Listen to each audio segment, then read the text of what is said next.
जय हिंद साथियों, आप सभी का उत्कर्ष परिवार में बहुत बहुत स्वागत है। तो चलिए शुरुआत करते हैं आज के सेशन की। देखते हैं भाई, आज हम जो इसमें देख रहे हैं मॉडल पेपर 7 है और इस मॉडल पेपर 7 को हमें करना है सॉल्व। और साथियों, ये जो आपकी बुकलेट है जिसमें 10 मॉडल पेपर हैं, इसी का मॉडल नंबर 7 है जिसे हम सॉल्व कर रहे हैं। तो MPGK के प्रश्नों को हमें प्रारंभ में सॉल्व करना है। ये लीजिए, पहला प्रश्न ये रहा। इसमें साथियों पहला प्रश्न जो आपसे पूछा गया, यह पूछा गया है इसमें, मध्य प्रदेश के प्रतीक चिन्ह में कौन सी फसलों की बालियां अंकित की गई हैं। तो देखिए यहाँ पर यदि हम प्रतीक चिन्ह की बात कर रहे हैं, प्रतीक चिन्ह की बात कर रहे हैं, तो हमारा जो प्रतीक चिन्ह है वो हमें इस तरह से दिखाई देता है। ठीक है, हमारा जो प्रतीक चिन्ह है वो इस तरह से दिखाई देता है। ठीक है, इस तरह से दिखाई देता है। इस प्रतीक चिन्ह की यदि हम बात करेंगे, इस प्रतीक चिन्ह की हम बात करेंगे तो दो सर्कल हैं। जो बाहरी वाला सर्कल है इसके ऊपर तरफ आपको आकृति दिखाई देगी। किसकी? तो ये आकृति दिखाई देंगी स्तूपों की। ठीक है, स्तूपों की आकृति दिखाई देगी। और कितने स्तूप हैं, कितने स्तूप हैं भाई? तो स्तूपों की आकृति दिखाई देगी मध्य प्रदेश के राजकीय प्रतीक चिन्ह में। और कितने स्तूप हैं ये? तो ये 24 स्तूप हैं। कितने स्तूप हैं? तो ये 24। ठीक है, कितने स्तूप हैं यदि हम देखेंगे तो 24 स्तूप है ना, ये चीज ध्यान रखना। अच्छा, ये जो 24 स्तूप हैं इस तरीके से, है ना,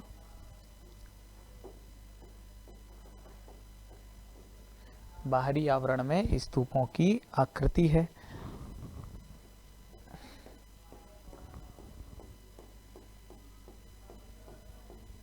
ठीक है, फिर हम इसमें देखेंगे दोस्तों, इसमें ध्यान देना, ऊपर की ओर इसमें लिखा है मध्य प्रदेश शासन। क्या लिखा है? मध्य प्रदेश शासन लिखा है, मध्य प्रदेश शासन लिखा है।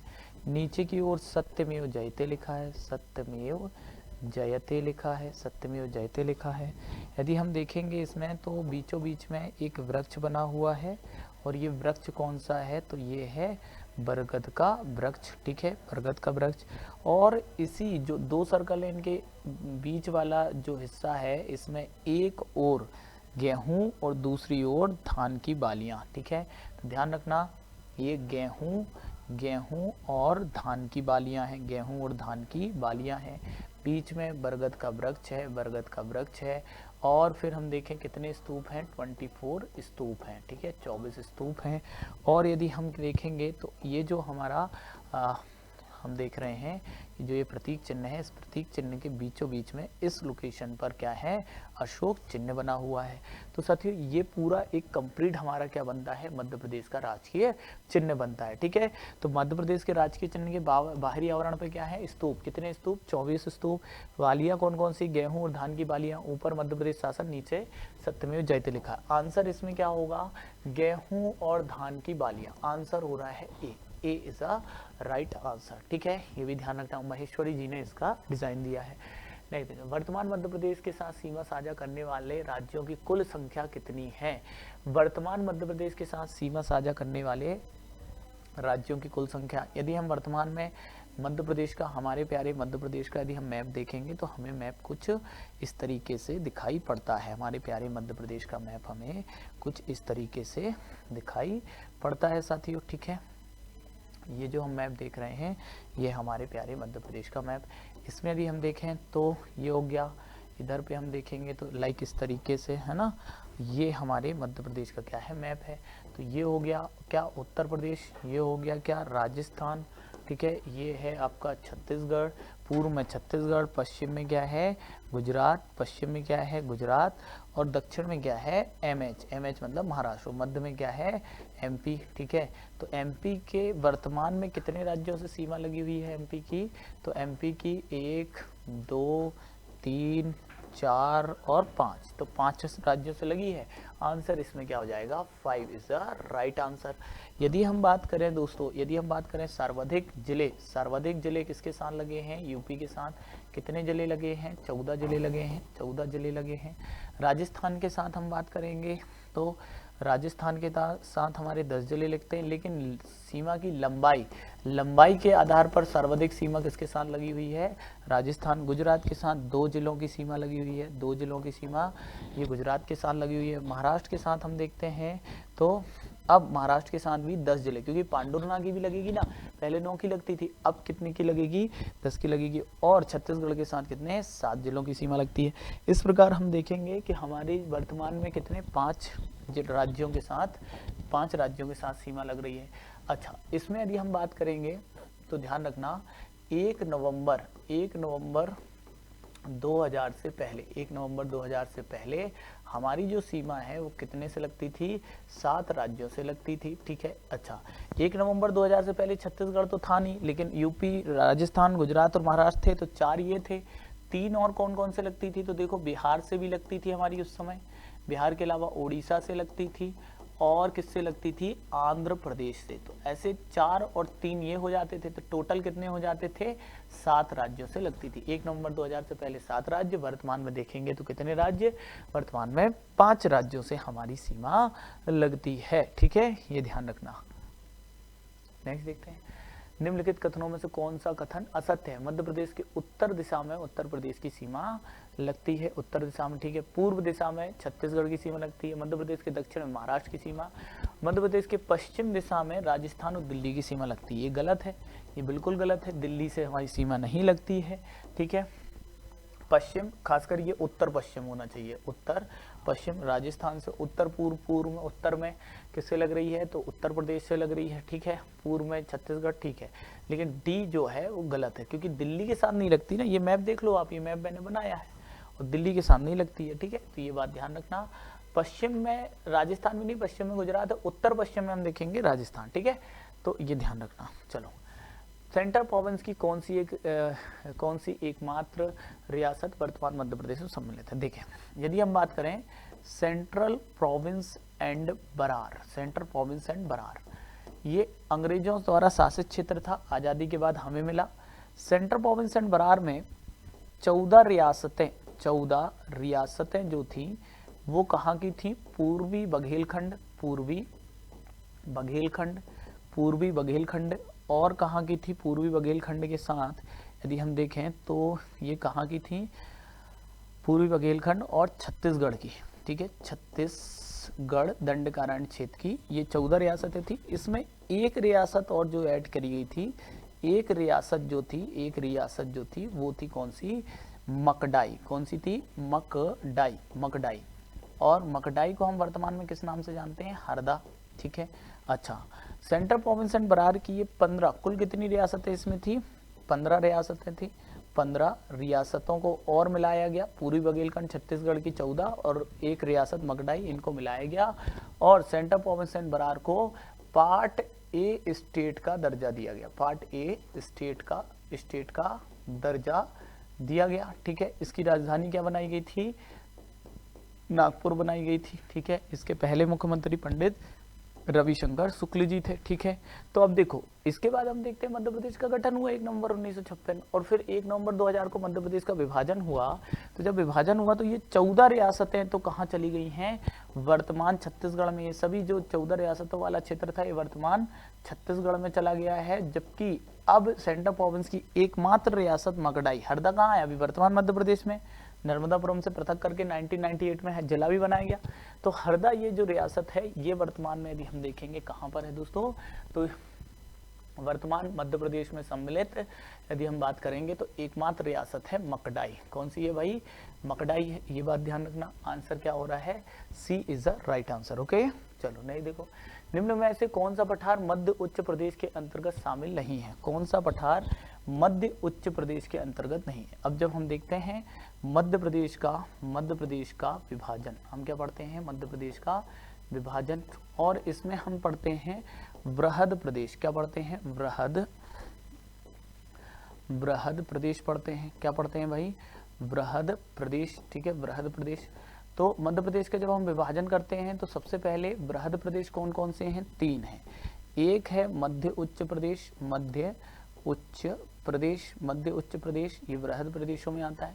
मध्य उच्च प्रदेश के बाद एक है कौन सा आपका, यदि हम देखेंगे सतपुड़ा मैकल है। और सतपुड़ा मैकल के बाद पूर्वी बघेलखंड का पठार या पूर्वी पठार, जिसे बघेलखंड का पठार कहते हैं, बघेलखंड का पठार या पूर्वी पठार कहते हैं, ठीक है। सो ये हो गए 3 हैं ये। अब मध्य उच्च प्रदेश ये बृहद प्रदेशों में आता है। मध्य उच्च प्रदेश को साथियों देखा जाए तो बांटा गया है किसमें, मालवा के पठार में, मालवा का पठार, फिर मध्य भारत का पठार, मध्य भारत का पठार, फिर नर्मदा सोन घाटी, नर्मदा सोन घाटी, ठीक है। फिर हम देखते हैं बुंदेलखंड का पठार, बुंदेलखंड का पठार, और रीवा पन्ना का पठार, किसमें, रीवा पन्ना के पठार में। तो मध्य उच्च प्रदेश को भी 5 भागों में बांटा गया है और इन्हीं इसी वजह से ये 5 और ये 2 मिला के क्या बोलते हैं कि वर्तमान में कितने भौगोलिक क्षेत्र हैं, 7 हैं, ठीक है। सो यहाँ पर यदि हम देखें मध्य उच्च प्रदेश की यदि हम बात कर रहे हैं तो आप ध्यान रखिएगा, मध्य उच्च प्रदेश की यदि हम बात कर रहे हैं तो मालवा का पठार, मध्य भारत का पठार, नर्मदा सोन घाटी, बुंदेलखंड और रीवा पन्ना का पठार। इसमें हम देखेंगे बघेलखंड का पठार इसमें नहीं आता है। बघेलखंड के पठार को पूर्वी पठार कहते हैं। इसका अधिकतर भाग अब छत्तीसगढ़ में है। इसका मध्य प्रदेश में हिस्सा केवल 7% है। इस वजह से मध्य प्रदेश का सबसे छोटा भौगोलिक क्षेत्र है, जबकि मालवा का पठार ये 28% पर है और ये सबसे बड़ा है। ये सबसे बड़ा भौगोलिक क्षेत्र मध्य प्रदेश का कौन सा है, तो मालवा का पठार है। सेकंड नंबर पे नर्मदा सोन घाटी है, ठीक है। तो इसका आंसर क्या होगा, बी। नहीं देखो, बघेलखंड के पठार के बारे में विचार करिए। यह प्रदेश के कुल क्षेत्र का 10% भाग है। इस पठार से सोन, जोहिला, बनास, गोपद नदियां प्रवाहित होती हैं।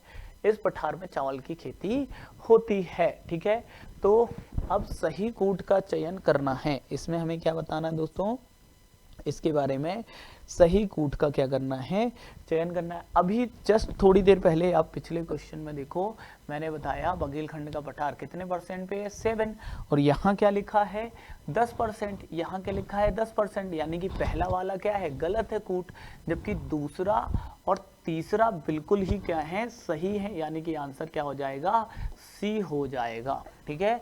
इसका आंसर क्या हो जाएगा, सी। यहाँ की यदि आपसे पूछता है कि चट्टानें कैसी हैं, तो यहाँ की चट्टानें हैं, यहाँ की चट्टानें कैसी हैं, गोंडवाना काल की हैं, गोंडवाना काल की हैं। इसीलिए इस क्षेत्र में आपको खनिज कौन सा मिल जाता है, तो यहाँ का प्रमुख रूप से यहाँ खनिज मिलता है कोयला। कोयला यहाँ का प्रमुख खनिज है। इसके अलावा कोरंडम भी मिलता है, कोरंडम भी मिलता है, और यूरेनियम, यूरेनियम जो कि शहडोल में मिल रहा है, ठीक है। खनिज हो गया। यहाँ पे मृदा जो है, यहाँ पे कैसी मृदा है, वर्षा अच्छी होती है, इस वजह से मृदा यहाँ की लाल पीली है। चूंकि मृदा लाल पीली है तो यहाँ प्रमुख फसल कौन सी होती है, धान होती है, ठीक है। तो ये ध्यान रखना। वन कैसे है यहाँ पे, तो आर्द्र पर्णपाती, कैसे वन है, आर्द्र पर्णपाती वन है, आर्द्र पर्णपाती वन है। तो ऐसे ध्यान रखो, ठीक है। इस प्रश्न का आंसर हुआ सी। नेक्स्ट देखो, मध्य प्रदेश के पन्ना जिले में हीरे की प्राप्ति किस प्रकार की चट्टानों में होती है, ठीक है। तो मध्य प्रदेश में देखो आर्कियन युग की चट्टानें ये बुंदेलखंड में मिलती हैं, बुंदेलखंड में, और ये प्राथमिक चट्टानें कहलाती हैं, ठीक है। यदि हम देखें गुलाबी, नीस और ग्रेनाइट चट्टानें बड़ी प्रसिद्ध हैं। गोंडवाना काल की चट्टानों में तो आपको क्या मिल रहा है, मुख्य रूप से कोयला मिल रहा है, कोयला, ठीक है। और धात्विक खनिज, धात्विक खनिज मध्य प्रदेश में जो है तांबा, मैंगनीज, ठीक है, ये कहाँ मिल रहे हैं, धारवाड़ क्रम की चट्टानों मिल रहे हैं। कोयला किस में मिल रहा है भाई, कोयला ध्यान रखना, कोयला आपको गोंडवाना काल की कुड़प्पा क्रम की जो चट्टानें हैं, इनमें कुड़प्पा क्रम की जो चट्टानें हैं जिसके अंतर्गत बिजावर सीरीज आती है, बिजावर सीरीज आती है, ठीक है। इसमें क्या मिल रहा है आपको, हीरा प्राप्त हो रहा है, ठीक है, ये ध्यान रखना। चलो नहीं देखो, चूलागिरी की पहाड़ियां मध्य प्रदेश के किस भाग में स्थित हैं, ठीक है। चूलागिरी की पहाड़ियां, चूलागिरी की पहाड़ी जो है साथियों, चूलागिरी की जो पहाड़ी है, चूलागिरी की पहाड़ी यदि हम इसकी बात करें तो ये कहाँ पे, पश्चिमी सतपुड़ा के अंतर्गत आती है, पश्चिमी सतपुड़ा के अंतर्गत आती है। किस जिले में आती है, तो ये बड़वानी में आती है, बड़वानी में आती है। और यदि हम देखेंगे तो 52 गजा, कौन सा, 52 गजा, 52 गजा यहीं पर है, 52 गजा यहीं पर है, ये ध्यान रखना, 52 गजा यहीं पर है, ठीक है, ये ध्यान रखना। चूलागिरी के नाम से प्रसिद्ध है, बड़वानी में है, पश्चिमी सतपुड़ा, और पश्चिमी सतपुड़ा मध्य प्रदेश के दक्षिण पश्चिमी भाग में है। कहाँ है, दक्षिण पश्चिमी। तो इसका आंसर क्या हो जाएगा, इसका आंसर हो जाएगा सी, दक्षिण पश्चिमी इज द राइट आंसर, दक्षिण पश्चिमी is the right answer, okay. Madhya Pradesh में मैकल श्रेणी के अंतर्गत उद्गमित होने वाली नदियां कौन कौन सी हैं, ठीक है। तो मैकल श्रेणी के अंतर्गत उद्गमित होने वाली नदियां कौन कौन सी, देखो मैकल श्रेणी जो है, मैकल श्रेणी इसका विस्तार यदि हम देखेंगे तो मध्य प्रदेश में मैकल श्रेणी का विस्तार कहाँ पर है, तो इसका विस्तार मध्य प्रदेश के दक्षिण पूर्वी भाग में है, दक्षिण पूर्वी जिलों में इसका विस्तार है। ठीक है, इसे मध्य प्रदेश का वाटर शेड भी कहते हैं, मध्य प्रदेश का वाटर शेड भी कहते हैं, वाटर शेड भी कहते हैं। ठीक है, इसकी आकृति कैसी है, आकृति कैसी है, अर्धचंद्राकार है। कैसी है, अर्धचंद्राकार है, चंद्राकार है। ठीक है, और यदि हम देखें तो यहाँ से कौन कौन सी नदियाँ, नर्मदा, ठीक है, सोन, जोहिला, ठीक है, जोहिला ये अमरकंटक से निकलती है। कहाँ से, अमरकंटक, जो कि इसकी मैकल की सबसे ऊंची चोटी है। इसके अलावा हम देखते हैं इसी के सिहावा, मैकल के सिहावा पर्वत से छत्तीसगढ़ के धमतरी जिले में महानदी भी निकलती है, महानदी भी निकलती है। तो लाइक यदि हम देखें तो प्रमुख रूप से जो यहाँ से नदियाँ निकल रही हैं, नर्मदा, सोन, जोहिला, तो नर्मदा सोन तो ऑप्शन में है, आंसर क्या हो जाएगा, बी। ताप्ती का उद्गम कहाँ से है, मुल्ताई से है दोस्तों, कहाँ से है, मुल्ताई से है ताप्ती का। तो ताप्ती मुल्ताई से, और ये पूर्वी सतपुड़ा, मतलब जो आपका बैतूल, नर्मदापुरम, छिंदवाड़ा में जो सतपुड़ा उसे पूर्वी कहते हैं, पश्चिमी सतपुड़ा बुरहानपुर दर्रे के पश्चिम में, बड़वानी, खरगोन, खंडवा, ठीक है, अदीब, हम देख बुरहानपुर में, इनमें है। ठीक है, तो यहाँ पे मैकल श्रेणी के बारे में ध्यान रखना, वाटर शेड ऑफ एमपी कहते हैं नर्मदा सोन नदियों का उद्गम, जो कि अमरकंटक से हो रहा है। नेक्स्ट देखें, मध्य प्रदेश के किस शहर में पहला जियोलॉजिकल पार्क बनाया जा रहा है, पहला जियोलॉजिकल पार्क, और अर्थ जियो पार्क कह रहे हैं इसको, क्या कह रहे हैं, पहला अर्थ जियो पार्क इसे कहा जा रहा है दोस्तों। ठीक है, ये बात भी बहुत अच्छे से ध्यान में लेके चलें कि इसे क्या कहा जा रहा है, पहला अर्थ जियो पार्क। ठीक है, तो पहला अर्थ जियो पार्क कहाँ बनाया जा रहा है, ध्यान रखिएगा, ये जबलपुर में। कहाँ बनाया जा रहा है, जबलपुर में।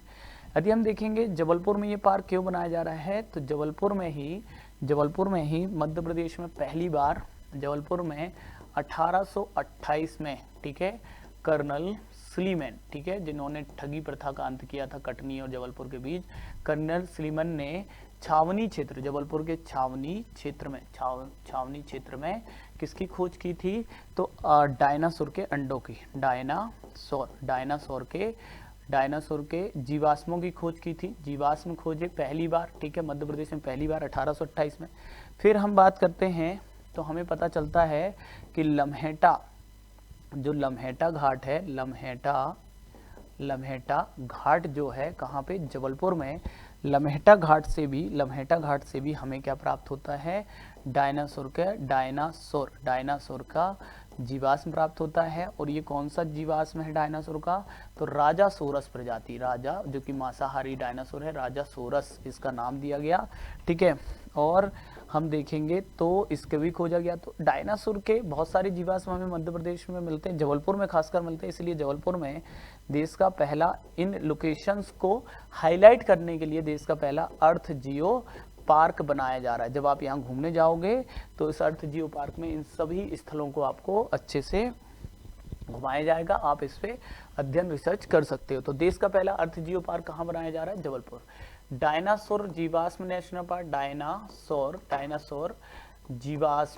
जीवाश्म नेशनल पार्क, ये कहाँ है, धार, और इसकी स्थापना कुछ बुक्स में 10 दी है लेकिन 11 में हुई है, ऑफिशियल वेबसाइट पे आप देख सकते हो दोस्तों। ठीक है, तो ये ध्यान में लेके चलना है।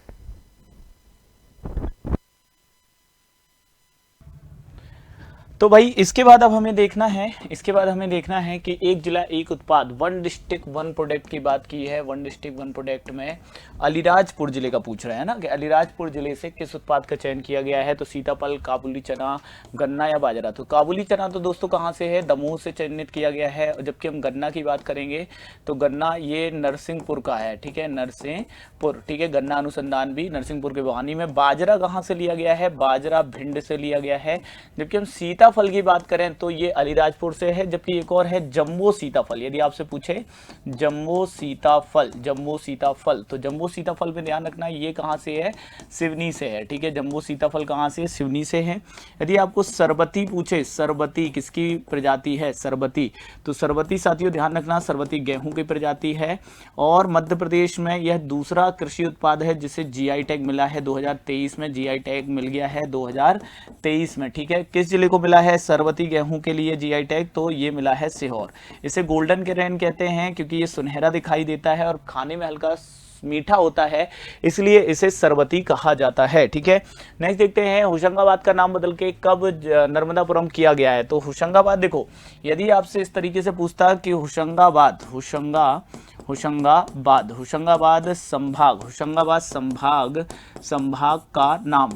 संभाग का नाम कब बदला गया, तो ये 2008 में नर्मदापुरम किया गया था। 2008 में क्या कर दिया गया था, नर्मदापुरम। लेकिन अब यहाँ पे होशंगाबाद जिले की बात कर रहे हैं कि होशंगाबाद जिले का, क्योंकि ऑप्शन में जो ईयर है वो 8 वाला तो है नहीं, तो जिले की ही बात कर रहे हैं। होशंगाबाद जिले का नाम कब बदला गया है, तो जिले का नाम बदला गया साथियों, ठीक है, नर्मदा जयंती थी 7 फरवरी 2022, पिछले वर्ष ही बदला गया है। और क्या कर दिया गया बदल के, अब जिले का नाम भी नर्मदापुरम कर दिया गया। पहले संभाग का बदला गया था, अब जिले का बदल दिया गया और उसका नाम भी नर्मदापुरम किया गया है। जबकि हम देखेंगे 4 अप्रैल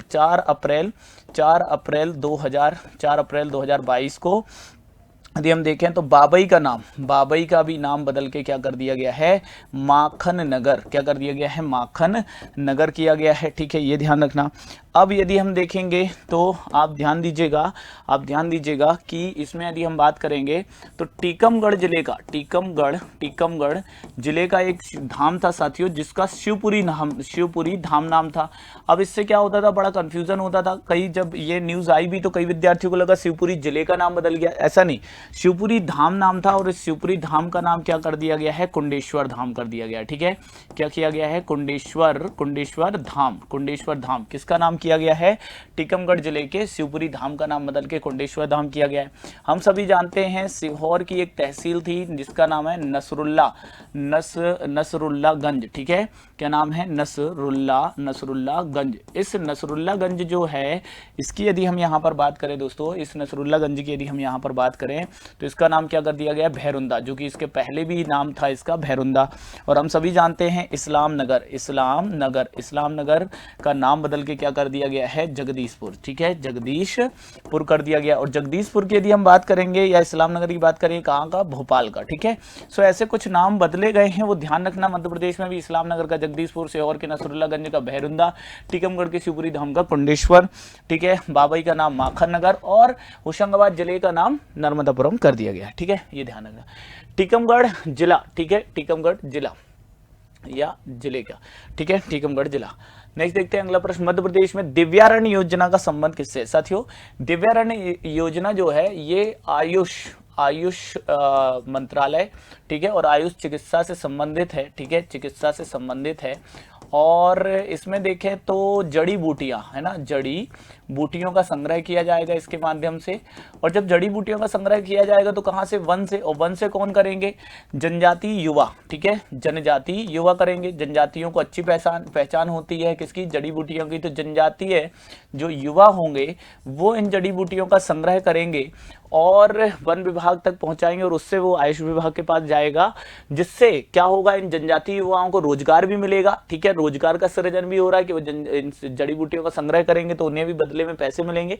और साथ ही साथ हमारे जो औषधियां हैं, ठीक है, उनसे बनने वाली जो आपकी मेडिसिन है वो भी क्या होगी, तैयार होगी। ठीक है, तो औषधि और रोजगार से, तो औषधि भी तैयार हो जाएगी क्योंकि जड़ी बूटियां मिलेंगी और फिर क्या मिलेगा, जनजातीय युवाओं को रोजगार मिलेगा। तो ध्यान रखना, दिव्यारण्य योजना किससे संबंधित है, औषधि और रोजगार से। मध्य प्रदेश सरकार ने किस दिन को शहीद सम्मान दिवस, मध्य प्रदेश सरकार में हम देखें तो ये घोषणा की गई कब, 14 अगस्त के लिए किया गया। ठीक है, माननीय शिवराज सिंह चौहान जी उस समय मुख्यमंत्री थे, तो उन्होंने घोषणा की कि भाई जो हम 14 अगस्त है, 15 अगस्त से पहले 14 अगस्त है, इस दिन हम शहीद सम्मान दिवस मनाएंगे।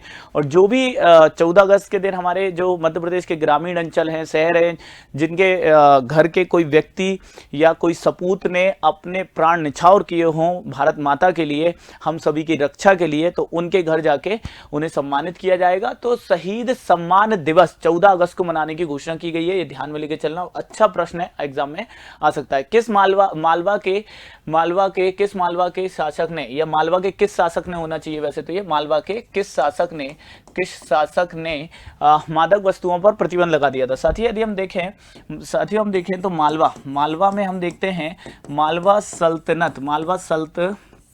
सल्तनत की जो सल्तनत की जो स्थापना है, ये मालवा सल्तनत की स्थापना किसने की थी? तो मालवा सल्तनत की स्थापना की थी किसने? हम देखेंगे यदि हम बात करेंगे यहाँ पर तो बहुत दिलावर खां गौरी की, है ना, दिलावर खां गौरी ने क्या की थी? मालवा सल्तनत की स्थापना की थी। एक बात ध्यान रखना, किसने की थी भाई? दिलावर खां गौरी ने मालवा सल्तनत की स्थापना की थी। और यदि हम इसमें बात करें तो आगे चल के इसी के वंश में शासक कौन होता है? हुशंग शाह होता है, हुशंग शाह भी शासक होता है, ठीक है। लेकिन मालवा में, और ये कौन सा वंश था? ये गौरी वंश था। पहले आया था गौरी वंश, और गौरी वंश के बाद दूसरा वंश आता है खिलजी वंश, है ना, खिलजी वंश आता है, मालवा का खिलजी वंश। इसकी स्थापना महमूद खिलजी ने की थी, महमूद खिलजी। और इस महमूद खिलजी ने ही हुशंग शाह का मकबरा मांडू में बनवाया था। इस महमूद खिलजी ने हुशंग शाह का मकबरा, जो कि सफेद संगमरमर से निर्मित भारत का पहला मकबरा है, इसी खिलजी वंश का एक शासक हुआ था, क्या नाम था? गयासुद्दीन, ठीक है। क्या नाम था इसका? गयासुद्दीन खिलजी। और साथियों कहते हैं ये ऊपर से तो एकदम बहुत धार्मिक था और बहुत स्ट्रिक्ट था, ठीक है, कठोर था अपनी मान्यताओं को लेके, लेकिन ये खुद व्यक्तिगत जीवन में इसने बहुत ही मतलब ऐसो आराम किए, ठीक है, आराम की जिंदगी जी, लेकिन बाकी लोगों के लिए बाहर से बहुत ज्यादा कठोर था। और इसी के लिए इसने मादक वस्तुओं पर प्रतिबंध लगा दिया था। किसने? गयासुद्दीन खिलजी ने, ठीक है, गयासुद्दीन खिलजी। और इसी के द्वारा तो साथियों जहाज महल, है ना, हिंडोला महल का निर्माण पूर्ण कराया गया। किसके द्वारा? गयासुद्दीन के द्वारा, ठीक है। नेक्स्ट देखते हैं, अकबर के नवरत्नों में शामिल बीरबल का वास्तविक नाम। देखो बीरबल, ठीक है, काफी ज्यादा यदि हम देखें विद्वान थे बीरबल, और इनका मूल नाम था महेश दास। ये क्यों एमपी में पूछ रहे हैं? क्योंकि इनका संबंध मध्य प्रदेश के सीधी से रहा है, ठीक है, सीधी से रहा है इनका संबंध। यदि हम देखें तो मध्य प्रदेश से तानसेन भी थे, जो कि अकबर के दरबार में थे, तानसेन भी थे, जिनका मूल नाम था रामतनु पांडे, ठीक है, रामतनु पांडे। तन्ना मिश्र, ठीक है, तन्ना मिश्र, है ना, तन्ना मिश्र, जो कि कौन थे? तानसेन, ठीक है। यदि हम देखें तो ये भी अकबर के नवरत्नों में से एक रहे थे। बीरबल थे, अकबर ने ही बीरबल नाम दिया था इन्हें। यदि हम देखें तो महेश दास के नाम से जाना जाता था। 1535 में मंदसौर का युद्ध। अब देखो 1535 में शेरशाह तो शासक नहीं था साथियों, अकबर ही नहीं था। चलो शेरशाह था लेकिन अकबर नहीं था। अकबर का जन्म ही 1542 में हुआ, ठीक है। फिर देखो अकबर और बहादुर सिंह, ठीक है, अकबर और बहादुर सिंह। अगेन अकबर नहीं था इस समय, तो फिर कट गया ये दो ऑप्शन तो यहीं कट गए। अब बचता है बाबर और बहादुर शाह, ठीक है। तो बाबर और बहादुर शाह, बाबर भी नहीं था, क्यों? बाबर की मृत्यु कब हो गई थी? 1530 में मृत्यु हो गई थी, किसकी? बाबर की। तो अब ये बताओ, ऐसे ऑप्शन दिए हैं जो थे ही नहीं 1535 में, थे ही नहीं ऑप्शन। अकबर की बात करें 1542 में इनका जन्म हुआ है, जन्म। बाबर दो जगह पे अकबर ऑप्शन में, तो ये दो तो वैसे ही कट गए, ठीक है। और फिर बाबर वाला कैसे कट गया? क्योंकि बाबर की तो 1530 में मृत्यु हो गई थी, 35 में। तो एक ही बचता है हुमायूं और गुजरात के शासक बहादुर शाह के बीच में युद्ध हुआ था, कौन सा? तो मंदसौर का युद्ध 1535, ठीक है। तो इस तरीके से भी आंसर किए जाते हैं। कभी भी जब इस तरीके से प्रश्न आते घबराया नहीं कि बना, ऑप्शन पढ़ो, ऑप्शन से अंदाजा लगाओ कि क्या आंसर हो सकता है, ठीक है ना, देन आपका आंसर कभी भी गलत नहीं होगा। वर्ष 1564 में अकबर का गोंडवाना अभियान किसके खिलाफ था? अकबर का गोंडवाना अभियान किसके खिलाफ था? रानी लक्ष्मीबाई, रानी दुर्गावती, रानी फूल कुंवर या बाज बहादुर? किसके खिलाफ था अकबर का गोंडवाना अभियान? ये पूछ रहे हैं। तो गोंडवाना अभियान अकबर का किसके खिलाफ था? ध्यान रखना है, ये था रानी दुर्गावती। अकबर ने, यदि हम देखें, अकबर का सेनापति कौन था? अकबर का सेनापति कौन था भाई? तो अकबर का सेनापति था कौन? आसफ खां, ठीक है। कौन था? आसफ खां था, जो कि कड़ा मानिकपुर का क्या था? सूबेदार था। और आसफ खां और रानी दुर्गावती के मध्य, रानी दुर्गावती के मध्य कौन सा युद्ध होता है?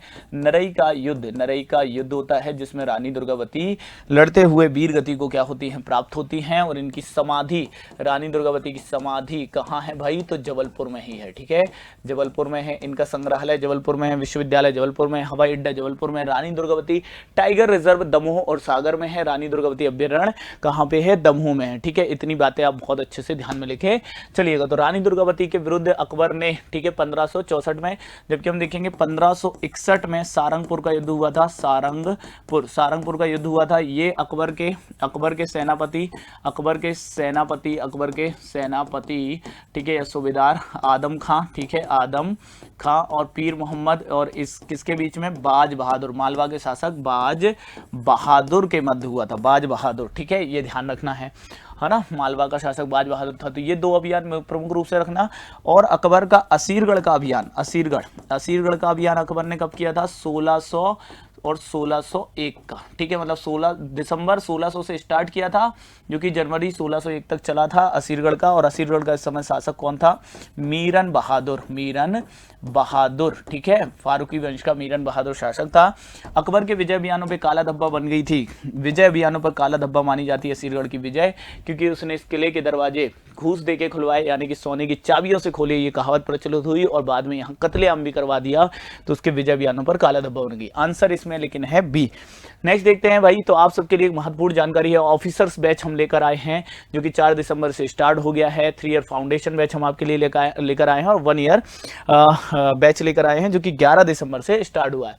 मृगनयनी उपन्यास के रचनाकार कौन हैं? नंदलाल वर्मा, ठीक है, मान सिंह तोमर, वृंदावन लाल वर्मा, या हरिनाथ दास, ठीक है। अच्छा प्रश्न है, फटाफट से कमेंट करके बताइए, मैं पानी पीता हूं।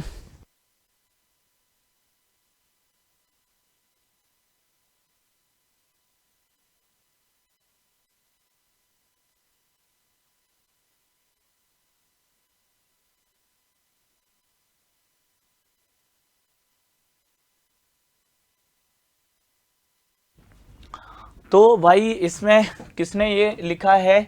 गुजरी जो आपकी जाति की थी, मृगनयनी, किसकी प्रेयसी थी? तो मान सिंह तोमर की प्रेयसी थी, बहुत अच्छी गायिका थी।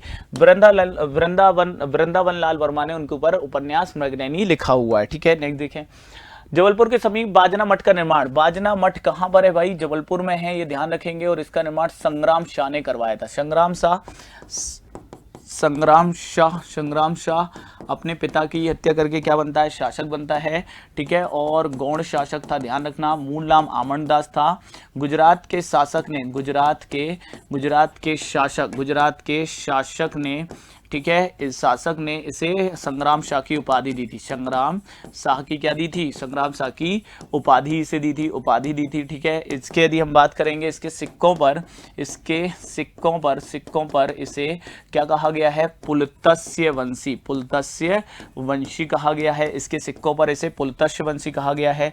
संग्राम शाह की ही यदि हम बात करेंगे तो ध्यान रखना, जो संग्राम शाह हैं तो ध्यान रखिएगा, गौड़ शासक थे, और इनके पुत्र का नाम था दलपत शाह, जिसका विवाह किससे हुआ था? दलपत शाह का विवाह किससे हुआ था? रानी दुर्गावती से। और इन्हें 52 गणाधिपति कहा गया, क्योंकि 52 गढ़ों पर इनका क्या था? 52 गढ़ों पर अधिकार था। इनकी राजधानी क्या थी? गढ़ा। इन्होंने जबलपुर में संग्राम सागर का भी क्या करवाया? निर्माण करवाया। हृदय शाह की बात करें, इन्होंने रामनगर का किला, मंडला जिले में रामनगर को अपनी राजधानी बनाया, रामनगर का किला इन्होंने निर्मित करवाया। निम्नलिखित में से किसने पचमढ़ी की पहाड़ियों की खोज की है? पचमढ़ी की पहाड़ियां कहते हैं साथियों, 1857 की जब क्रांति हुई, 1857 की क्रांति हुई, और उसके बाद अंग्रेज क्या हुए? सभी जो आपके क्रांतिकारी थे, ठीक है, अंग्रेजों के लिए जो विद्रोही थे, उनको ढूंढने के लिए अंग्रेज सतपुड़ा की पहाड़ियों में जाते हैं, जिसमें से एक होते हैं कैप्टन जेम्स फॉरसेट। और ये सतपुड़ा की पहाड़ियों में, ठीक है, क्रांतिकारियों को खोजते हुए कहां पहुंच जाते हैं? पचमढ़ी पहुंच जाते हैं। कब पहुंचते हैं? 1862, ठीक है, 1862। आप नेट पे सर्च करते हो, कोई दूसरा नाम आ रहा है, परेशान नहीं होना। पचमढ़ी की पहाड़ियों की खोज जेम्स फॉरसेट ने की थी। ऑफिशियल वेबसाइट्स में इनका नाम बिल्कुल मिलता है, जेम्स फॉरसेट, ठीक है। और इनकी एक बुक है the highland in central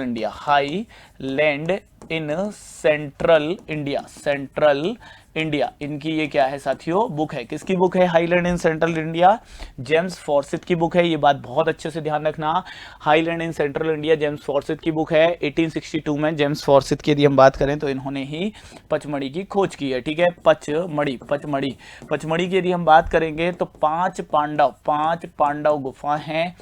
Pandav गुफाएं हैं, इस वजह से इसका नाम क्या पड़ा है? पचमढ़ी।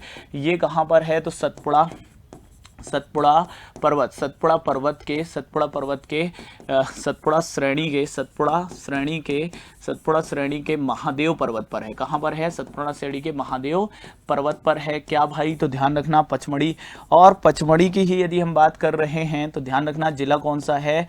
नर्मदापुरम, नर्मदापुरम जिला है। इसे मध्य प्रदेश की ग्रीष्मकालीन राजधानी, ग्रीष्मकालीन राजधानी, ठीक है, इसे मध्य प्रदेश की ग्रीष्मकालीन राजधानी, मध्य प्रदेश की छत, ठीक है, मध्य प्रदेश का चेरा पूंजी भी कहते हैं। चेरा पूंजी क्यों कहते हैं? पहले वर्षा यहीं ज्यादा होती थी और मध्य प्रदेश में सबसे ज्यादा वर्षा कहाँ होती है? तो पचमढ़ी में ही होती है। इसे सतपुड़ा की रानी भी कहते हैं। क्या कहते हैं? सतपुड़ा की रानी भी कहते हैं। मध्य प्रदेश का एकमात्र हिल स्टेशन है, हिल स्टेशन यदि आपसे पूछे तो ये पचमढ़ी ही है। हिल स्टेशन भी कौन सा है भाई? पचमढ़ी ही है। ये बात भी ध्यान में लेके चलना। पचमढ़ी में हम बात करेंगे रजत फॉल, ठीक है, रजत फॉल, बी फॉल, ठीक है, रजत फॉल, बी फॉल, ठीक है, और अप्सरा फॉल, ये कहां पर है? रजत फॉल, बी फॉल, अप्सरा फॉल, ये पचमढ़ी में ही आपको क्या करेंगे? दिखाई दे जाएंगे। ठीक है, तो पचमढ़ी की खोज किसने की है? जेम्स फॉरसेट। पचमढ़ी को 1999 में, ठीक है, बायोस्फीयर रिजर्व, ठीक है, मध्य प्रदेश का पहला बायोस्फीयर रिजर्व पचमढ़ी ही बना था। ठीक है, ये बात भी ध्यान में लेके चलना। यहीं पर पचमढ़ी में आपको क्या मिल जाएगी? मध्य प्रदेश की सबसे ऊंची चोटी धूपगढ़ 1350, कुछ जगह 1352 आ रहा है, परेशान नहीं हो। पिछले बार तक जब उत्तर माना है तो 1350 ही माना गया है। ठीक है, धूपगढ़ इसकी क्या है? सबसे ऊंची चोटी है। मध्य प्रदेश की सबसे ऊंची चोटी धूपगढ़ भी पचमढ़ी में है।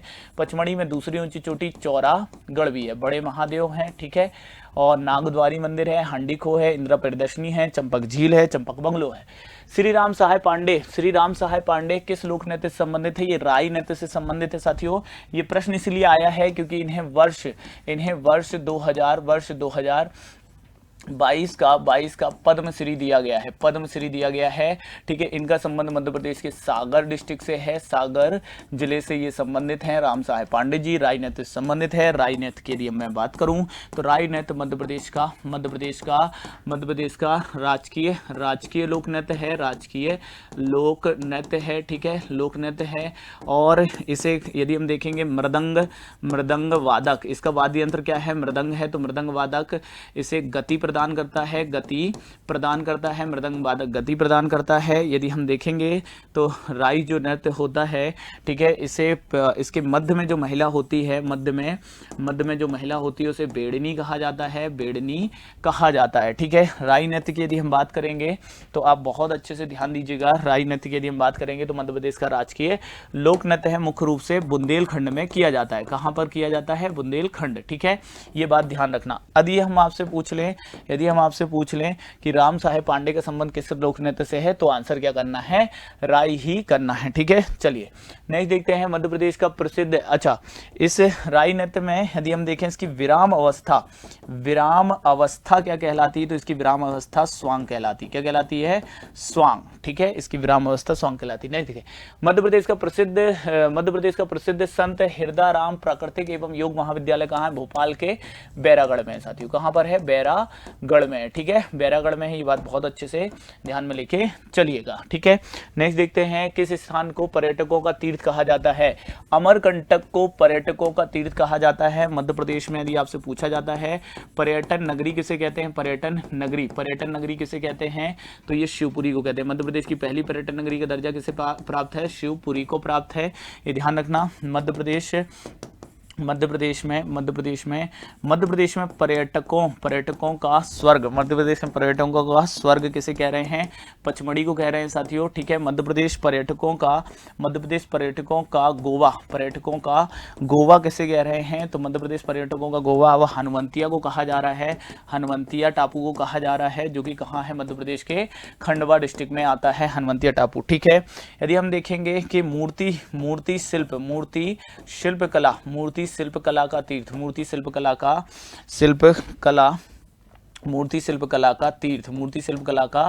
कला का तीर्थ किसे कह रहे हैं, तो ये ध्यान रखना, ये कहा जा रहा है किसे, खजुराहो को, ठीक है, खजुराहो को कहा जा रहा है। जबकि तीर्थ राज किसे कह रहे हैं, मध्य प्रदेश पर्यटकों का तीर्थ, ठीक है, किस स्थान को पर्यटकों का तीर्थ कहा जाता है, ठीक है।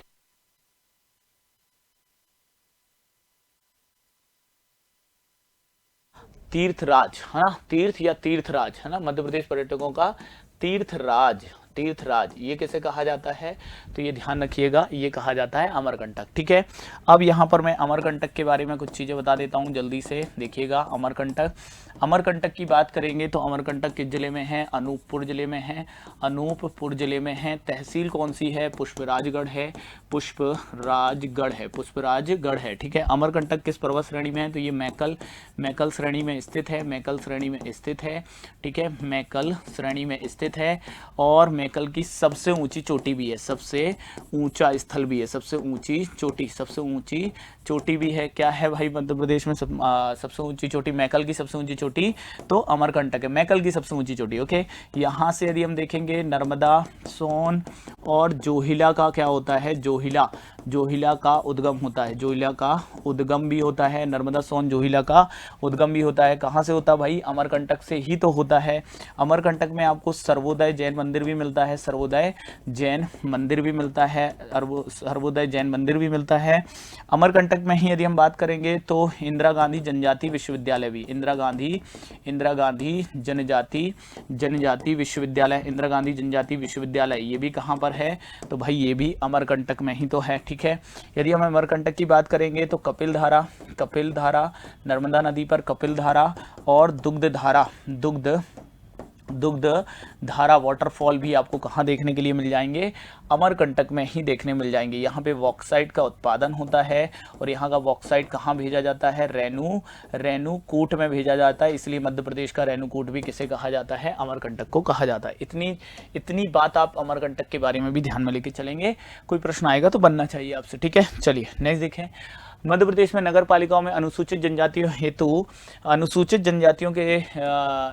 हेतु स्थानों के आरक्षण का प्रावधान भारतीय संविधान के निम्नलिखित में से किस अनुच्छेद में किया गया है, 243 टी में किया गया है साथियों, 243 टी में किया गया है, आंसर इज ए, ठीक है। नेक्स्ट देखते हैं, मध्य प्रदेश के प्रथम मुख्यमंत्री कौन थे, भाई साहब इतना प्रश्न आ जाता है पीएससी में कई बार इस तरीके से। तो प्रथम मुख्यमंत्री पंडित रविशंकर शुक्ल 1956 में ही, ठीक है, दिसंबर 1956 तक रहे थे। पद पर रहते हुए मृत्यु हो गई थी, पद पर रहते हुए मृत्यु वाले सीएम कौन है, पंडित रविशंकर शुक्ल ही हैं, पहले सीएम हैं। इनका संबंध मध्य प्रदेश के सागर से, आगे चल के इनके पुत्र भी क्या बनते हैं, मध्य प्रदेश के सीएम बनते हैं, ठीक है। ध्यान रखना, पिता पुत्र की जोड़ी जो क्या बनी, सीएम बनी। उमा भारती पहली महिला सीएम है, पहली महिला सीएम है जो कि 2003 में बनी, ठीक है। कैलाश चंद्र जोशी पहले गैर कांग्रेसी सीएम हैं।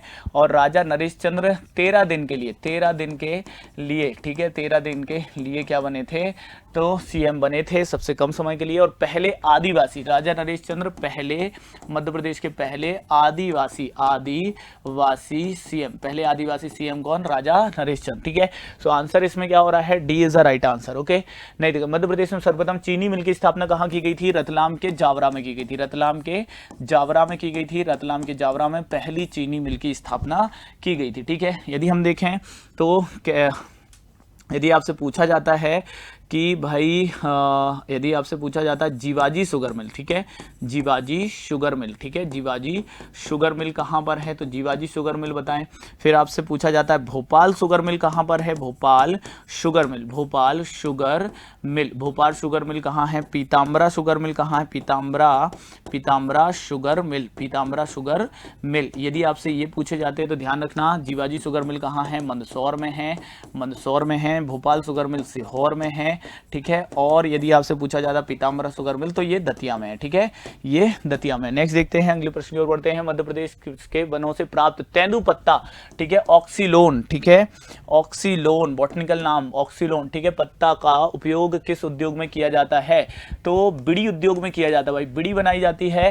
तेंदुपत्ता भारत में सर्वाधिक तेंदुपत्ता कहाँ है, मध्य प्रदेश में है, ठीक है। और मध्य प्रदेश में सर्वाधिक कहाँ होता है, सागर सागर, लेकिन जो बीड़ी उद्योग है ये सबसे ज़्यादा कहाँ है, जबलपुर में, ठीक है। शेर छाप, ट्रैक्टर छाप, ये क्या होती है, बीड़ी होती है। तो मध्य प्रदेश, भारत में सबसे ज़्यादा तेंदुपत्ता मध्य प्रदेश में सबसे ज़्यादा सागर, जबकि बीड़ी उद्योग सबसे ज़्यादा कहाँ है, जबलपुर में है। यह बात ध्यान में लेके चलेंगे। नेक्स्ट देखते हैं, मध्य प्रदेश सरकार द्वारा स्थापित किरनापुर औद्योगिक केंद्र कहाँ है, किरनापुर औद्योगिक केंद्र बालाघाट में है, ठीक है। चैनपुरा कहाँ है, चैनपुरा औद्योगिक केंद्र गुना में है। बड़ौदा कहाँ पर है भाई, बड़ौदा, तो बड़ौदा नरसिंहपुर में है, ठीक है। बड़ौदा कहाँ है, नरसिंहपुर। मालनपुर कहाँ पर है, जल्दी से कमेंट करके बताइए।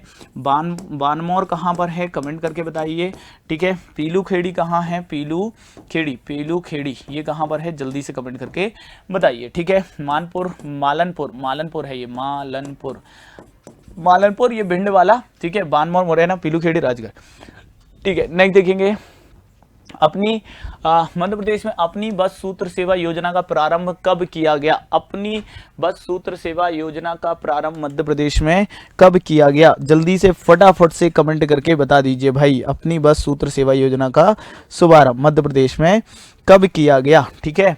तो इसका शुभारंभ मध्य प्रदेश में कब किया गया दोस्तों, ध्यान दीजिएगा, 23 जून 2018। कब किया गया, 23 जून 2018 किया गया, ठीक है। मध्य प्रदेश में संचालित पश्चिमी रेलवे का संभागीय मुख्यालय कहाँ है, ठीक है। मध्य प्रदेश में जब हम बात करते हैं तो हमें पता चलता है इस तरीके से, जब हम देखते हैं तो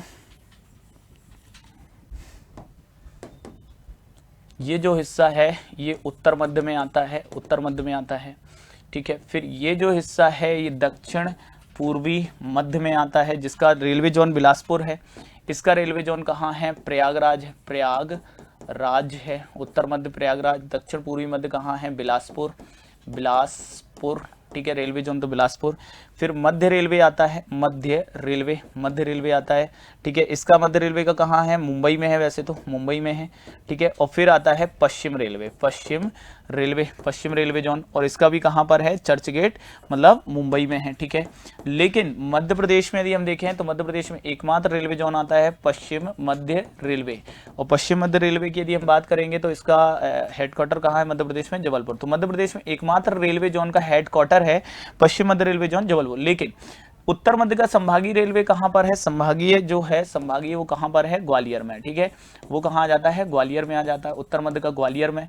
दक्षिण पूर्वी मध्य का कहां आ जाता है, तो ध्यान रखना शहडोल में, ठीक है, शहडोल में आ जाता है। फिर हम देखते हैं कि पश्चिम मध्य का कहां आ जाता है, रतलाम में आ जाता है, रतलाम। और मध्य रेलवे का कहां आ जाता है, खंडवा में आ जाता है। इस तरीके से ये संभागीय मुख्यालय आपके क्या होते हैं, कवर होते हैं दोस्तों, ध्यान रखना। और पश्चिम मध्य रेलवे का संभागीय रेलवे जोन जबलपुर में, संभागीय कहां, भोपाल में।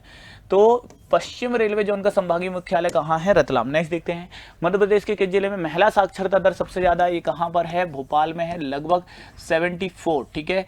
मध्य प्रदेश में साक्षरता दर 69.3% है, ये बात ध्यान रखना। सर्वाधिक साक्षरता कहाँ की है, जबलपुर की है। सर्वाधिक पुरुष साक्षरता कहाँ की है, इंदौर की है।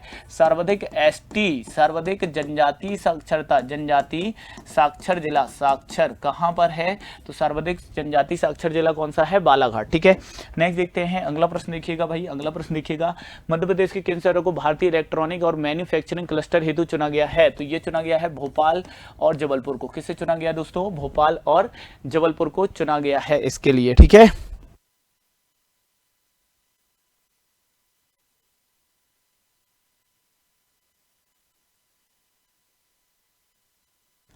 भोपाल और जबलपुर को चुना गया है, ठीक है।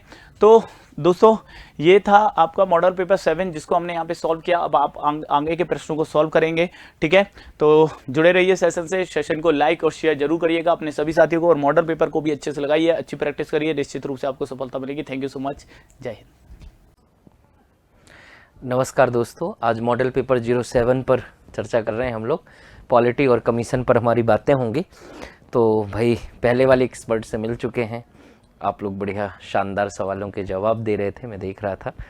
ऐसे ही मेहनत करते रहिए, और इस बार बिल्कुल भी नहीं रुकना चाहिए। 2023 का जो आपका प्रीलिम्स है, कुछ भी हो जाए इसको तो इस बार निकालना है। बस इसी डेडिकेशन के साथ में, एकदम मेहनत के साथ लगे रहिए, एकदम स्वस्थ रहिए, शरीर को भी स्वस्थ रखने का प्रयास करिए। थोड़ा सा खाने वगैरह का, नींद का भी प्रॉपर ध्यान रखिए। बस थोड़ी सी कोशिश करिएगा कि बीमार ना होने पाए, क्योंकि वो हमारा समय काफ़ी ख़राब हो जाता है।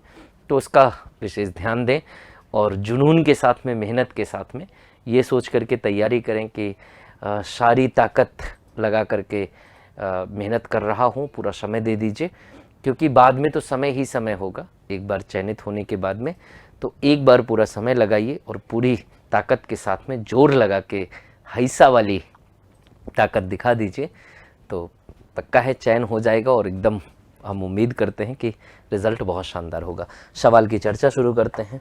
सबसे पहला सवाल लेते हैं, पॉलिटी से संबंधित होगा।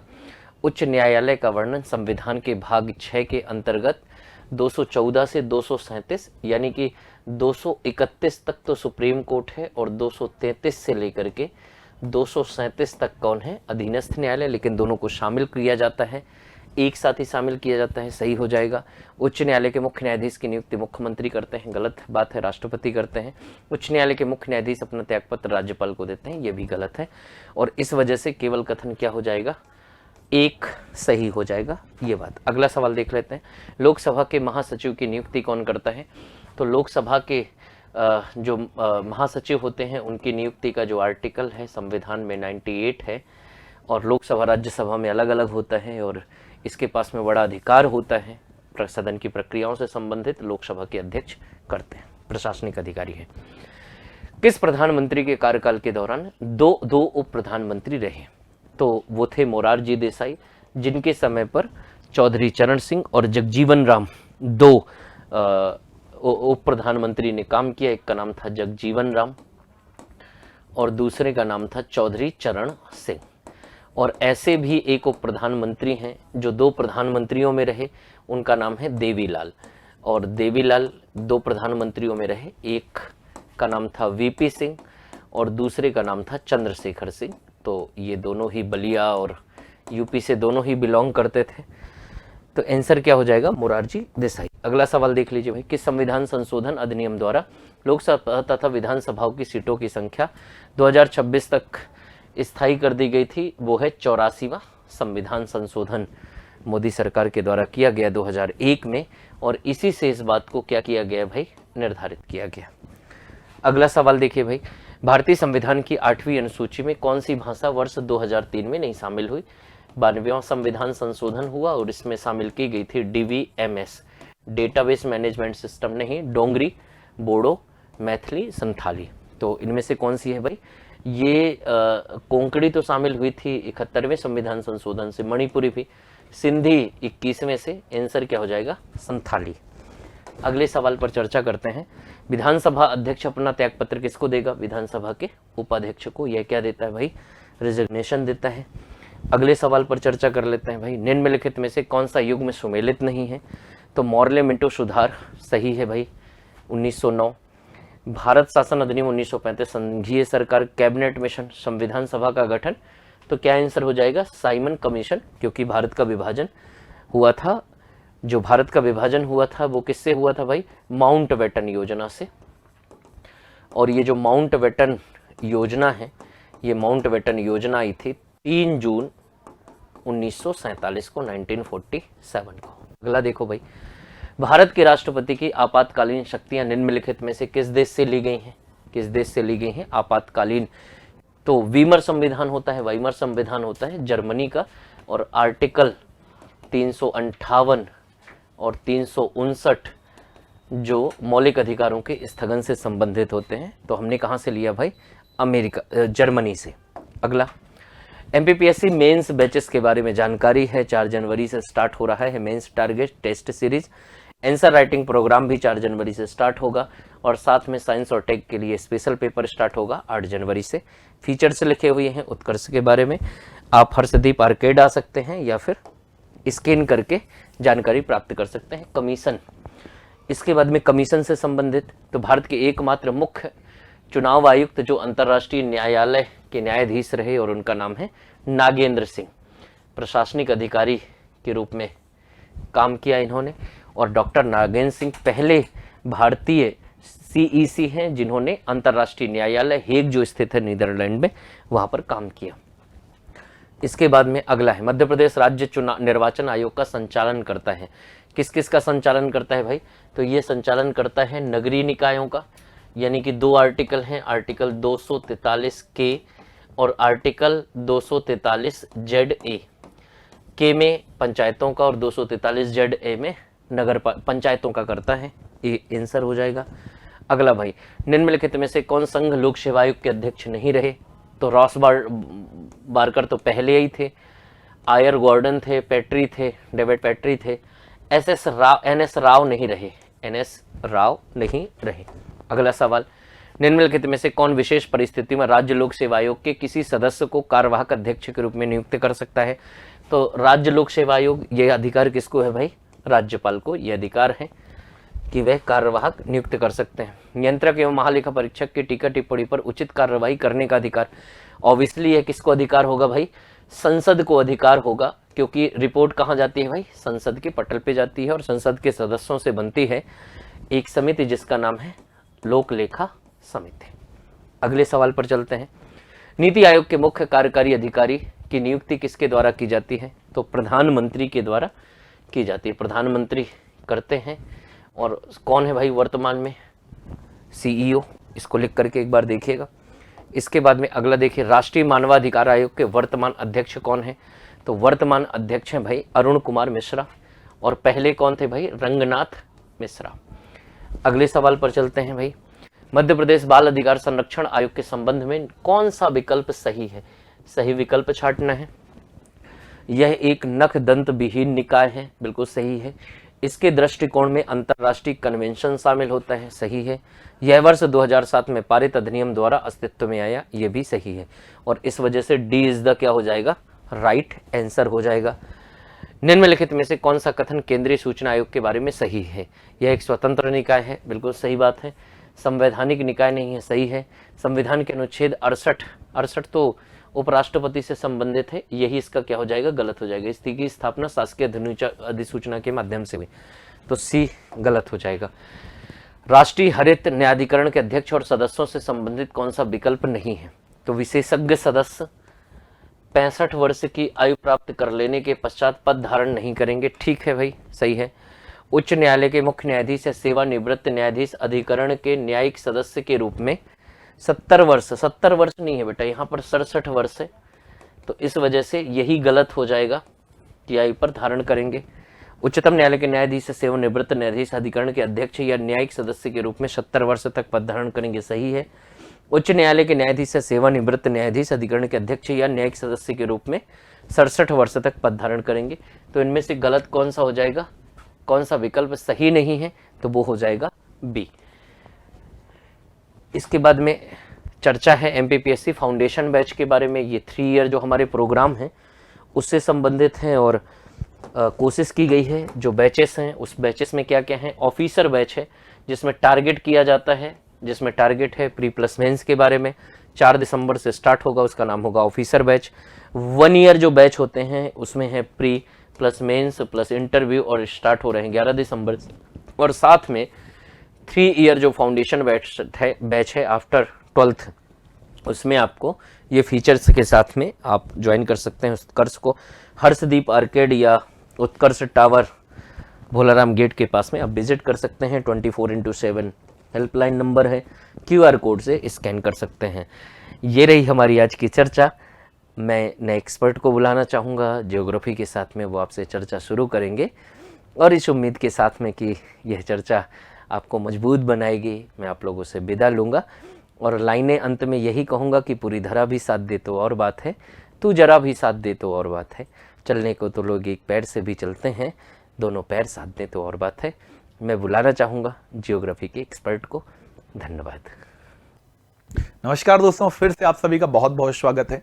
उम्मीद करता हूं कि 7वें नंबर का जो मॉडल पेपर है आपका बहुत अच्छा गया होगा। इसमें भूगोल से संबंधित जो प्रश्न आए वो भी आपको बने होंगे। इसमें हमने और अलग आयाम लिए हैं जो पूर्व में लिए गए क्वेश्चन पेपर से अलग हैं। चलिए एक बार बात करते हैं कौन कौन से क्वेश्चन थे। निम्नलिखित में कौन सा कुटीर उद्योग के अंतर्गत नहीं आता है? Which of the following does not under the category of industries? कैसे पर? तो कॉटेज इंडस्ट्री, छोटी इंडस्ट्री जिन्हें हम घर में बना सकते हैं, इसके अंतर्गत नहीं आता है। तो भाई खिलौने घर में बनाए जा सकते हैं, हथकरघा हाथ से बनी हुई हैंडलूम की चीजें भी होती हैं, टॉय भी मेकिंग हो सकती है, स्टोन कर्विंग, पत्थरों की नक्काशी भी घर में की जा सकती है, पर चीनी उद्योग घर में लगाया नहीं जा सकता है। तो इसका आंसर क्या होगा? आंसर हो जाएगा सी, कभी भी नहीं किया जा सकता है। नंबर 2 क्वेश्चन, वर्ष 1953 में जब आंध्र प्रदेश एक अलग स्टेट बना तब इसकी कैपिटल क्या थी? तो भाई 1953 पे लिंग्विस्टिक्स बेस पर पहला राज्य जो बना था वो आंध्र प्रदेश था, और आंध्र प्रदेश के समय उस समय कैपिटल क्या थी? तो कुर्नूल थी। पर जब 1956 में हैदराबाद को इससे कनेक्ट किया गया, तो हैदराबाद को कनेक्ट किया गया 1 नवंबर 1956 को, और 1 नवंबर 1956 को जब हैदराबाद इसमें शामिल हुआ दोस्तों, तो इसके बाद इसकी कैपिटल क्या कर दी गई? हैदराबाद ही इसकी कैपिटल की कर दी गई, हैदराबाद की राजधानी हैदराबाद कर दी गई। तो हैदराबाद के इंक्लूड होने के बाद इस आंध्र प्रदेश की कैपिटल हो गई हैदराबाद। तो इसको ध्यान रखना है। पहले कैपिटल क्या थी? तो कुर्नूल इसकी कैपिटल हुआ करती थी। निम्नलिखित में कौन सी नदी द्वारा निर्मित निक्षेपणात्मक स्थल रूप है? Which is the best example of depositional landform, अर्थात नदियों द्वारा लाए गए सेडिमेंट से मिलकर बना हुआ है। तो नदियों के सेडिमेंट से क्या बना है? Alluvial fan. क्या जलोढ़ शंकु बना है? बिल्कुल बना है। क्या डेल्टा निक्षेपण से बनता है? बिल्कुल हां बनता है। क्या कैटल बनता है? नो। कैटल किससे बनता है? ग्लेशियर फॉर्मेशन से बनता है भाई। और बालुका स्तूप कैसे बनता है? तो ये सैंड अर्थात ये विंड से बनता है, हवा से बनता है। तो ना तो 3 होगा ना तो 4 होगा। तो कौन से सही है? तो आंसर होगा 1 and 2 ओनली। आंसर हो जाएगा 1। आंसर हो जाएगा क्या? 1 इसका बेस्ट आंसर हो जाएगा 71 का। 72 में आते हैं। ध्रुवीय फ्लीलिंग बल, पोलर फ्लीलिंग फोर्स क्या होती है? ये काय के कारण होती है? रोटेशन के कारण होती है। ये परिक्रमण के कारण होती है। ये अर्थ के परिक्रमण के कारण अर्थात अर्थ के रिवॉल्यूशन के कारण होती है। ये रोटेशन घूर्णन के कारण होती है। ये गुरुत्वाकर्षण ग्रेविटेशनल फोर्स के कारण होती है, या टाइड और ईप के कारण, ज्वार भाटा के कारण होती है। आखिरकार किसके कारण होती है? तो मैं आपको बता दूं दोस्तों, पृथ्वी का आकार कैसा है? जियोइड है। और जियोइड होने का कारण है पृथ्वी पश्चिम से पूर्व दिशा में घूमती है, और पश्चिम से पूर्व दिशा में जब घूमती है तो 0 डिग्री के पास अधिक चपटी है, और 0 डिग्री के पास ये अधिक चौड़ी है, जबकि पोल्स के पास, ध्रुवों के पास कैसी दिखाई देती है?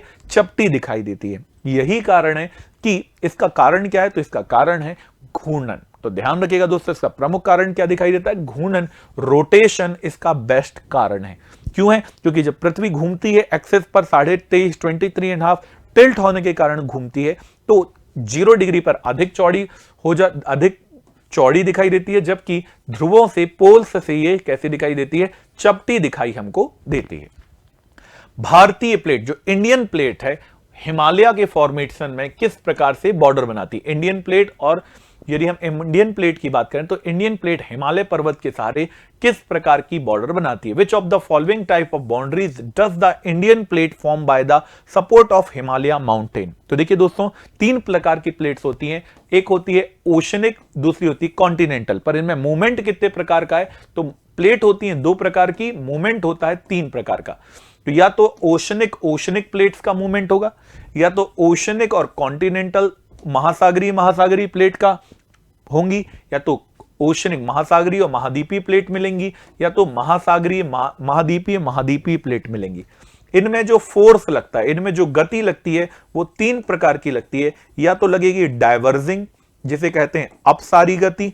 दूसरी लगती है कन्वर्जिंग फोर्स, इसे कहा जाता है अभिसारी गति। और तीसरी होती है ट्रांसवर्स बॉर्डर, इसे कहा जाता है संरक्षी गति। तो अपसारी गति क्या है? जब 2 प्लेटें एक दूसरे से दूर जाती हैं। जब 2 प्लेटें एक दूसरे के पास आती हैं तो इसे कन्वर्जेंट फोर्स कहते हैं। और जब एक दूसरे के विपरीत दिशा में मूवमेंट करती है तो इसे क्या कहा जाता है? इसे कहते हैं ट्रांसवर्स या संरक्षी गति कहते हैं। पर यहां पर 2 कॉन्टिनेंटल प्लेट आपस में टकराई हैं, आपस में टकराने से बनी है, अर्थात ये दोनों कैसी है? अप माने अपसारी से आशा होता है दूर, अभिसारी से आशा होता है अभिसारी से पास। तो यहां पर महाद्वीपीय प्लेटों में कैसी गति हुई है? अभिसारी गति हुई है। आंसर हो जाएगा डी। आते हैं 74 नंबर क्वेश्चन पे चलकर आगे बढ़ते हैं। तो 74 निम्नलिखित युग्मों में कौन सा युग्म सुमेलित है, इसकी बात करनी है। विसुवियस की बात की गई है, क्राकाटोआ, एटना, फ्यूजियामा और कोलिमा, ये ज्वालामुखी और ये किस टाइप के हैं यहां पर बताया गया है। तो क्या विसुवियस एक्टिव टाइप का है? नो। क्या क्राकाटोआ एक्टिव टाइप का है? नो, अभी क्राकाटोआ एक्टिव नहीं है। एटना क्या एक्टिव है, बिल्कुल सही दिख रहा है। फ्यूजियामा डोरमेंट है, वैसे इसकी प्रकृति डोरमेंट ही है। और कोलिमा क्या सक्रिय है, बिल्कुल सही है। तो तीसरा, चौथा और पांचवा तो सही दिखाई देता है, बाकी दो प्रक्षुप्त हैं, डोरमेंट के एग्जाम्पल बेस्ट हैं जो ऊपर के दिए हुए। तो इसका आंसर हो जाएगा 3, 4, 5 करेक्ट है, 3, 4, 5 इट मींस आंसर सी इसका बेस्ट हो जाएगा। 75 पे आते हैं, निम्नलिखित में किस नदी का उपयोग ओलिवर रिडले कछुए अंडे देने के लिए करते हैं? तो ओडिशा में ये आते हैं, गैलापागोस आइलैंड से होकर आते हैं। तो गैलापागोस आइलैंड से जब आते हैं तो महानदी की एक ट्रिब्यूटरी है, इस ट्रिब्यूटरी का नाम है देवी रिवर, और देवी रिवर पर ये अंडे देते हैं। ये दुनिया के सबसे उम्र दराज, सबसे अधिक एज वाले टर्टल्स माने जाते हैं, जो 700 से 800 साल तक जी लेते हैं। क्या नाम है इनका? ओरिवल रिडले टर्टल, जो उड़ीसा में पाए जाते हैं। इनका प्रोटेक्शन देवी नदी और समुद्र के किनारे किया जाता है। निम्नलिखित में कौन सी दक्षिण अफ्रीका की प्रशासनिक एडमिनिस्ट्रेटिव कैपिटल है? तो भाई दक्षिण अफ्रीका की एडमिनिस्ट्रेटिव कैपिटल क्या है? तो प्रिटोरिया को कहा जाता है। जबकि संसदीय राजधानी क्या है? तो संसदीय राजधानी, एडमिनिस्ट्रेटिव कैपिटल क्या हो गई? प्रिटोरिया के रूप में दिखाई देती है। बहुत इंपॉर्टेंट था, केप टाउन जो है यहीं पर है। केप टाउन भी इंपॉर्टेंट शहरों में एक शहर माना जाता है। तो ये बहुत इंपॉर्टेंट पॉइंट्स थे, जिसमें प्रिटोरिया कैसी राजधानी है? तो प्रशासनिक राजधानी, एडमिनिस्ट्रेटिव राजधानी दिखाई देती है, जहां से काम चलता है। 77 में आते हैं, निम्नलिखित में कौन सा सामाजिक वानिकी के अंतर्गत शामिल है? Which of the following include the under social forestry? क्या होता है सामाजिक वानिकी? तो पेड़ पौधों को लगाना, ध्वनि प्रदूषण को कम करना, वायुमंडल में प्रदूषण को कम करना, ये वानिकी, सामाजिक वानिकी के अंतर्गत आता है। जो काम शहर में भी होते हैं, गांव में भी होते हैं और फार्म में भी किए जा सकते हैं। इट मींस इसका आंसर 1, 2 और 3 तीनों होगा। ये काम बहुत इंपॉर्टेंट है। भारत में भूमि को, मृदा को संरक्षित करने के लिए यह कार्यक्रम लगातार चलता है। लो आईएस के भंडार, आयरन ओर के बारे में स्टेटमेंट दिया गया है। जो हाई क्वालिटी का आयरन ओर है, क्या वो गोंडवाना रॉक्स में मिलता है? नो भाई, गोंडवाना रॉक में कैसे मिलेगा? ये किन रॉक्स में मिलता है? तो they are mainly found in Dharwar rocks. कहां मिलेगा ये? धारवाड़ रॉक में मिलता है। गोंडवाना रॉक्स में तो क्या मिलता है? कोयला मिलता है। और कोयले का कौन सा प्रजाति मिलती है? बिटुमिनस प्रकार का मिलता है। तो भाई ए ऑप्शन तो यहां से रॉन्ग हो गया। भारत में हाई क्वालिटी के आयरन ओर पेनिनसुलर इंडिया में पाए जाते हैं, ये बिल्कुल सही बात है। तो इट मींस इसका जो आंसर हो जाएगा वो आंसर हो जाएगा बी। ठीक है, तो इसका आंसर क्या हो जाएगा? बी। आते हैं, अन्नामलाई टाइगर रिजर्व बेसिकली कहां पर स्थित है? तो अन्नामलाई की यदि हम बात करेंगे तो वेस्टर्न घाट और ईस्टर्न घाट कहां मिलते हैं? तो नीलगिरी में मिलते हैं। और नीलगिरी के नीचे जो पार्ट है, नीलगिरी के नीचे का जो भाग दिखाई देता है, इसे अन्नामलाई, अनाईमुडी अन्नामलाई रेंज कहा जाता है। और ये रेंज जो बेसिकली दिखाई देती है, ये रेंज की यदि हम बात करें तो ये रेंज कहां पर दिखाई देती है? तो तमिलनाडु की बॉर्डर पर दिखाई देती है, या तमिलनाडु राज्य और केरल की बॉर्डर लाइन पर दिखाई देती है। यहां पर ही साइलेंट वैली है, यहां पर शांत घाटी की उपस्थिति दिखती है। तो ये थे जो 7 नंबर का टेस्ट था, इसके ज्योग्राफी के क्वेश्चन। उम्मीद करता हूं ये आपको बहुत अच्छे से बने होंगे। आगे की जानकारी, आगे के जो विषयवार सब्जेक्ट वाइज क्वेश्चन है, उसमें मैं इनवाइट करना चाहूंगा हिस्ट्री के प्रमुख विद्वान सर को। मिलते हैं दोस्तों अगले ज्योग्राफी के सेक्शन में। जब तक के लिए जय हिंद, जय भारत। हेलो, नमस्कार, वेलकम दोस्तों। उत्कर्ष क्लासेस में आपका फिर से स्वागत है। मैं विजय पटेल। आज डिस्कस करूंगा आपसे मॉडल पेपर नंबर 7। हिस्ट्री के जो 10 मॉडल पेपर आपको मिले हैं, उसमें मॉडल पेपर नंबर 7 का डिस्कशन हम शुरू करते हैं। आइए,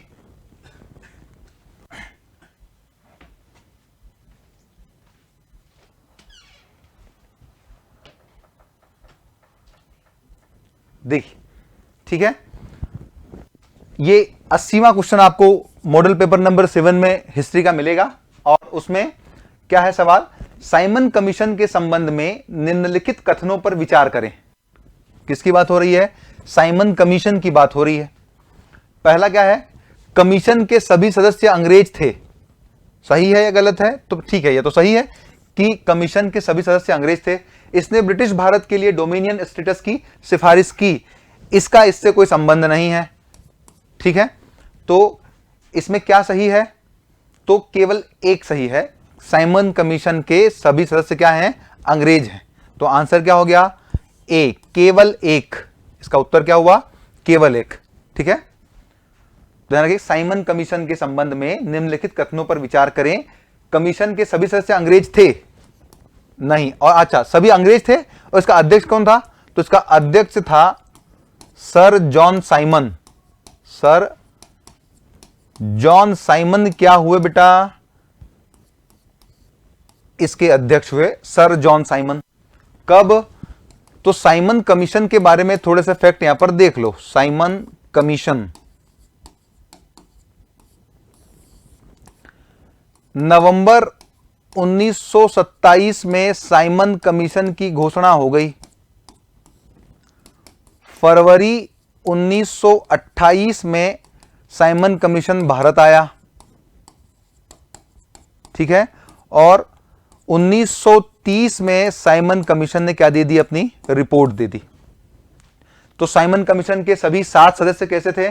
श्वेत थे। सभी अंग्रेज थे, तो सभी अंग्रेज थे, श्वेत थे, ठीक है। और डोमिनियन स्टेटस की कोई बात इसने की नहीं, इसलिए कौन सा सही है? तो केवल एक सही है, और ए आपका क्या हो गया? उत्तर हो गया। और ये साइमन कमीशन के फैक्ट कि नवंबर 1927 में घोषणा की, फरवरी 1928 में भारत आ गया, और 1930 में साइमन कमीशन ने अपनी रिपोर्ट दे दी, ठीक है। क्यों आया था? तो 1919 के अधिनियम की समीक्षा करने के लिए साइमन कमीशन कहां आ रहा है? भारत आ रहा है। आइए अगला सवाल। अल्लूरी सीताराम राजू, अल्लूरी सीताराम राजू के नेतृत्व वाले रंपा विद्रोह के संबंध में निम्नलिखित कथनों पर विचार करिए। Consider the following statements regarding the Rampa rebellion lead by Alluri Sitarama Raju, ठीक है। देखिए क्या है, पहला कि यह विद्रोह राजमहल पहाड़ियों के क्षेत्र में हुआ, तो यह तो गलत है बेटा, यह राजमहल पहाड़ियों के क्षेत्र में नहीं हुआ। और दूसरा, यह विद्रोह असहयोग आंदोलन प्रारंभ होने के पूर्व हुआ था, तो यह भी क्या है? गलत है, ठीक है। तो दोनों ही क्या है? गलत है। तो कौन से सही है? तो ना तो एक सही है और ना ही दोनों, मतलब दो सही है। तो ना तो एक और ना तो दो, ठीक है। आपका उत्तर क्या हो गया? डी। अब समझिए, रंपा विद्रोह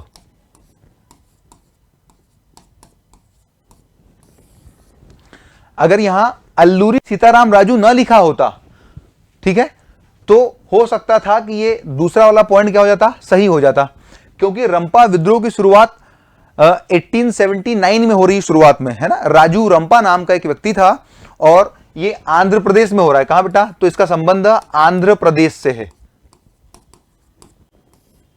आंध्र प्रदेश का गोदावरी जिला।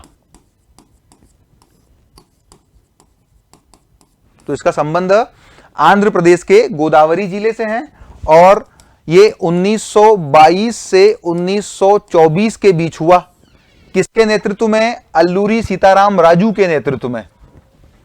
ये 1879 में राजू रंपा के नेतृत्व में हुआ, लेकिन सवाल में क्या है? अल्लूरी सीताराम राजू के नेतृत्व में 1922 से 1924 के बीच में हुआ। और किसके विरुद्ध हो रहा है? तो ये मद्रास वन अधिनियम, मद्रास वन अधिनियम के विरुद्ध। तो ये आपको क्या मिला यहां से? ठीक है, ये अल्लूरी सीताराम राजू के रंपा विद्रोह। ध्यान रखिए कि इसकी शुरुआत 1879 में भी हुई थी, लेकिन वो राजू रंपा ने की थी। सवाल में आपको क्या देखा है? अल्लूरी सीताराम राजू। तो इस तरीके से आपका उत्तर क्या हो गया? न तो एक सही है और न ही दो सही है। अगले सवाल पर आइए, ये आपको फैक्ट ध्यान रखना है। महावीर जैन द्वारा प्रतिपादित सम्यक आस्था सिद्धांत, ठीक है, महावीर जैन द्वारा प्रतिपादित सम्यक आस्था सिद्धांत।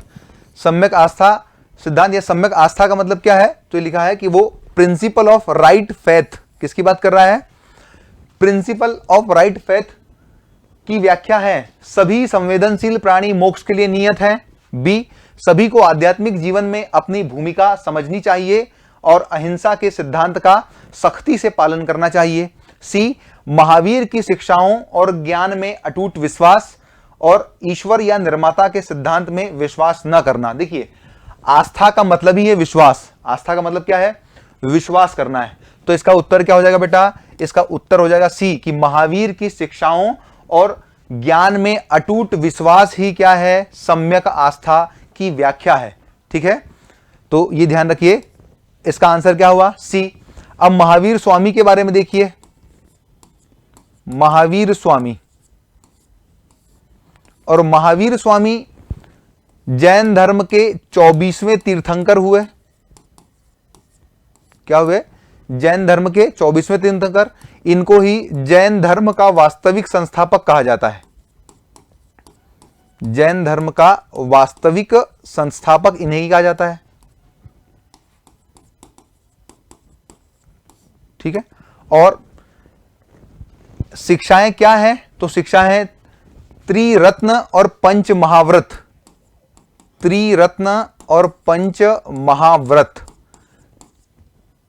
त्रिरत्न क्या है, सम्यक ज्ञान, सम्यक दर्शन और सम्यक आचरण, ये त्रिरत्न है। और पंच महाव्रत क्या है, सत्य, अहिंसा, अस्तेय, अपरिग्रह और ब्रह्मचर्य, ये क्या है, पंच महाव्रत है। इन्हीं शिक्षाओं में अटूट विश्वास रखना ही क्या है, सम्यक आस्था। ठीक है, तो सम्यक आस्था क्या है, महावीर की शिक्षाओं और ज्ञान में विश्वास रखना। चलिए आगे बढ़ते हैं।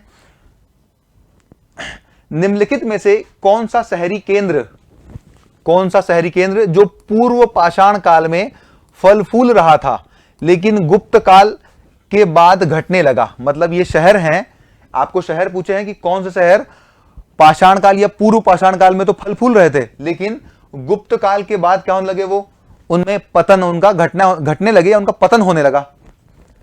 पुरुषपुर, कन्नौज, अहिच्छत्र और राजघाट। पुरुषपुर का संबंध आपको पता ही होगा कि कनिष्क ने पुरुषपुर को क्या बनाया, अपनी राजधानी बनाया था। तो कनिष्क ने पुरुषपुर को राजधानी बनाया, ये इसका मतलब कब की बात है, ये मौर्योत्तर काल की बात है, मतलब गुप्तों के पहले की बात है। कन्नौज आप समझते हैं, कन्नौज गुप्तोत्तर काल में एक महत्वपूर्ण केंद्र बना और हर्षवर्धन, जो पुष्यभूति वंश का शासक हर्षवर्धन हुआ, इसने क्या बनाई, उसको राजधानी कन्नौज को। इसी कन्नौज को त्रिपक्षीय संघर्ष में तीनों, है ना, राष्ट्रकूट भी, परमार, जैसे पाल भी और गुर्जर प्रतिहार भी, तीनों वंश कन्नौज को कौन प्राप्त करना चाहते हैं, गुर्जर प्रतिहार, राष्ट्रकूट और पाल। तो ये एक महत्वपूर्ण शहर है। अहिच्छत्र ये यूपी में एक जगह है और जो चौहान वंश है उस चौहान वंश की शुरुआती राजधानी क्या रही, अहिच्छत्र। और राजघाट वाराणसी। तो देखिए घटने लगे तो कौन से घटने लगे, तो एक तो हो गया पुरुषपुर और दूसरा हो गया राजघाट। केवल एक और दो नहीं, 2 3 4 नहीं, 1 4, तो 1 और 4 क्या होगा, सही होगा बेटा। ठीक है, तो आपका उत्तर क्या होगा, 1 और 4, मतलब पुरुषपुर और राजघाट ये गुप्त काल के बाद इन दो शहरों का क्या होने लगा, पतन होने लगा। जबकि कन्नौज, ये ध्यान रखना, कन्नौज इसको लेकर ही तो क्या हो रहा था, ये हर्ष की राजधानी क्या रहा, हर्ष की राजधानी रहा। इसके अलावा इसके बाद में क्या रहा, तो ये गुर्जर प्रतिहारों की राजधानी रहा, गुर्जर प्रतिहारों की राजधानी। ठीक है, अहिच्छत्र बेटा यूपी संबंधी बरेली में, ये चौहानों की राजधानी रहा। तो ये दो शहर तो गुप्त काल और गुप्त काल के बाद भी क्या थे, बहुत महत्वपूर्ण थे। अब पुरुषपुर, पुरुषपुर किसका नाम है, पेशावर को ही क्या कहते हैं, पुरुषपुर कहते हैं। और यही क्या रहा, कनिष्क की राजधानी रहा।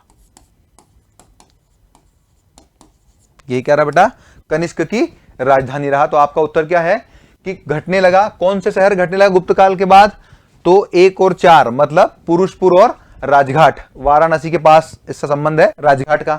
आगे आइए, हर्ष द्वारा निम्नलिखित या हर्ष द्वारा लिखित नगानंद, नागानंद का संबंध है। ठीक है, Nagananda written by Harsha is related to एक बोधिसत्व की कहानी, हर्ष साम्राज्य में सामाजिक न्याय का विवरण, एक सम्राट की प्रेम कहानी और नाग देवता की कहानी। ठीक है बेटा, तो इसका उत्तर सही क्या है, एक बोधिसत्व की कहानी। ठीक है, हर्ष ने एक नाटक लिखा नागानंद और वो एक बोधिसत्व की कहानी है, और उस बोधिसत्व का नाम क्या है, उसका नाम है जिमूतवाहन। ठीक है, तो एक बोधिसत्व जिमूतवाहन की कहानी है क्या, नागानंद। हर्ष का संबंध किससे है? तो ये पुष्यभूति वंश का है। हर्ष पुष्यभूति वंश का है। ठीक है। प्रिय दर्शनी, प्रिय दर्शिका, नागानंद, प्रियदर्शिका और रत्नावली, ये क्या है इसके? और इसके नाटक है। तो नगानंद भी एक नाटक है और प्रियदर्शिका और रत्नावली भी क्या है? एक नाटक है। ठीक है। तो हर्ष के बारे में ध्यान रखना कि ये पुष्यभूति वंश का है। ठीक है। और इसने प्रियदर्शिका, रत्नावली और क्या लिखा? नगानंद नाम का एक नाटक लिखा। और नगानंद एक जिमूत वाहन बोधिसत्व पर आधारित है। ठीक है। और एक दुखांत नाटक है। ये करुणा रस से प्रधान नाटक है। ठीक है बेटा, आगे बढ़ते हैं। 85वां सवाल है पंडिता रमाबाई, है ना? यहां पर क्या है? पंडिता रमाबाई के संबंध में निम्नलिखित कथनों पर विचार करिए। उन्होंने पूना में ब्रह्म महिला समाज की स्थापना की। और दूसरा, उन्होंने मराठी भाषा में स्त्री धर्म नीति नामक पुस्तक लिखी। स्त्री धर्म नीति नामक पुस्तक लिखी। और पहला पॉइंट क्या है कि उन्होंने पूना में ब्रह्म समाज की स्थापना की। देखो ये तो गलत है। ठीक है। और ये सही है दूसरा वाला। तो कौन सा सही है? तो केवल दो। कौन सही है बेटा? केवल दो सही है कि उन्होंने मराठी भाषा में स्त्री धर्म नीति नामक पुस्तक की रचना की। पंडिता रमाबाई भारत में महिलाओं के सुधार के लिए बहुत महत्वपूर्ण प्रयास किसने किए? पंडिता रमाबाई ने किए। इन्होंने आर्य महिला समाज की स्थापना की।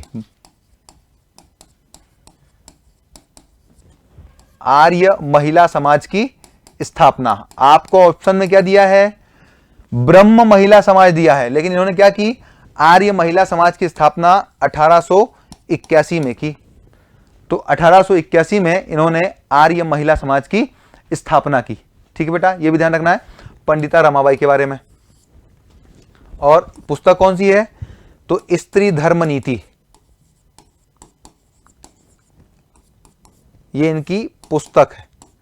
इसमें महिलाओं की शिक्षा, महिलाओं के अधिकारों की बात की गई है स्त्री धर्म नीति पुस्तक में।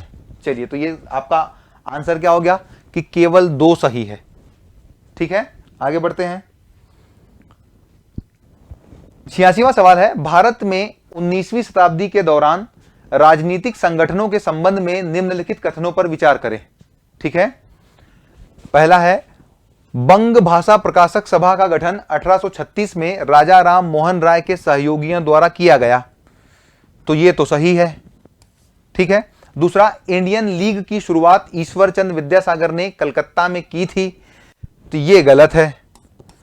और बंगाल ब्रिटिश इंडिया सोसाइटी की स्थापना 1843 में शिशिर कुमार घोष ने लंदन में की। तो ये भी गलत है।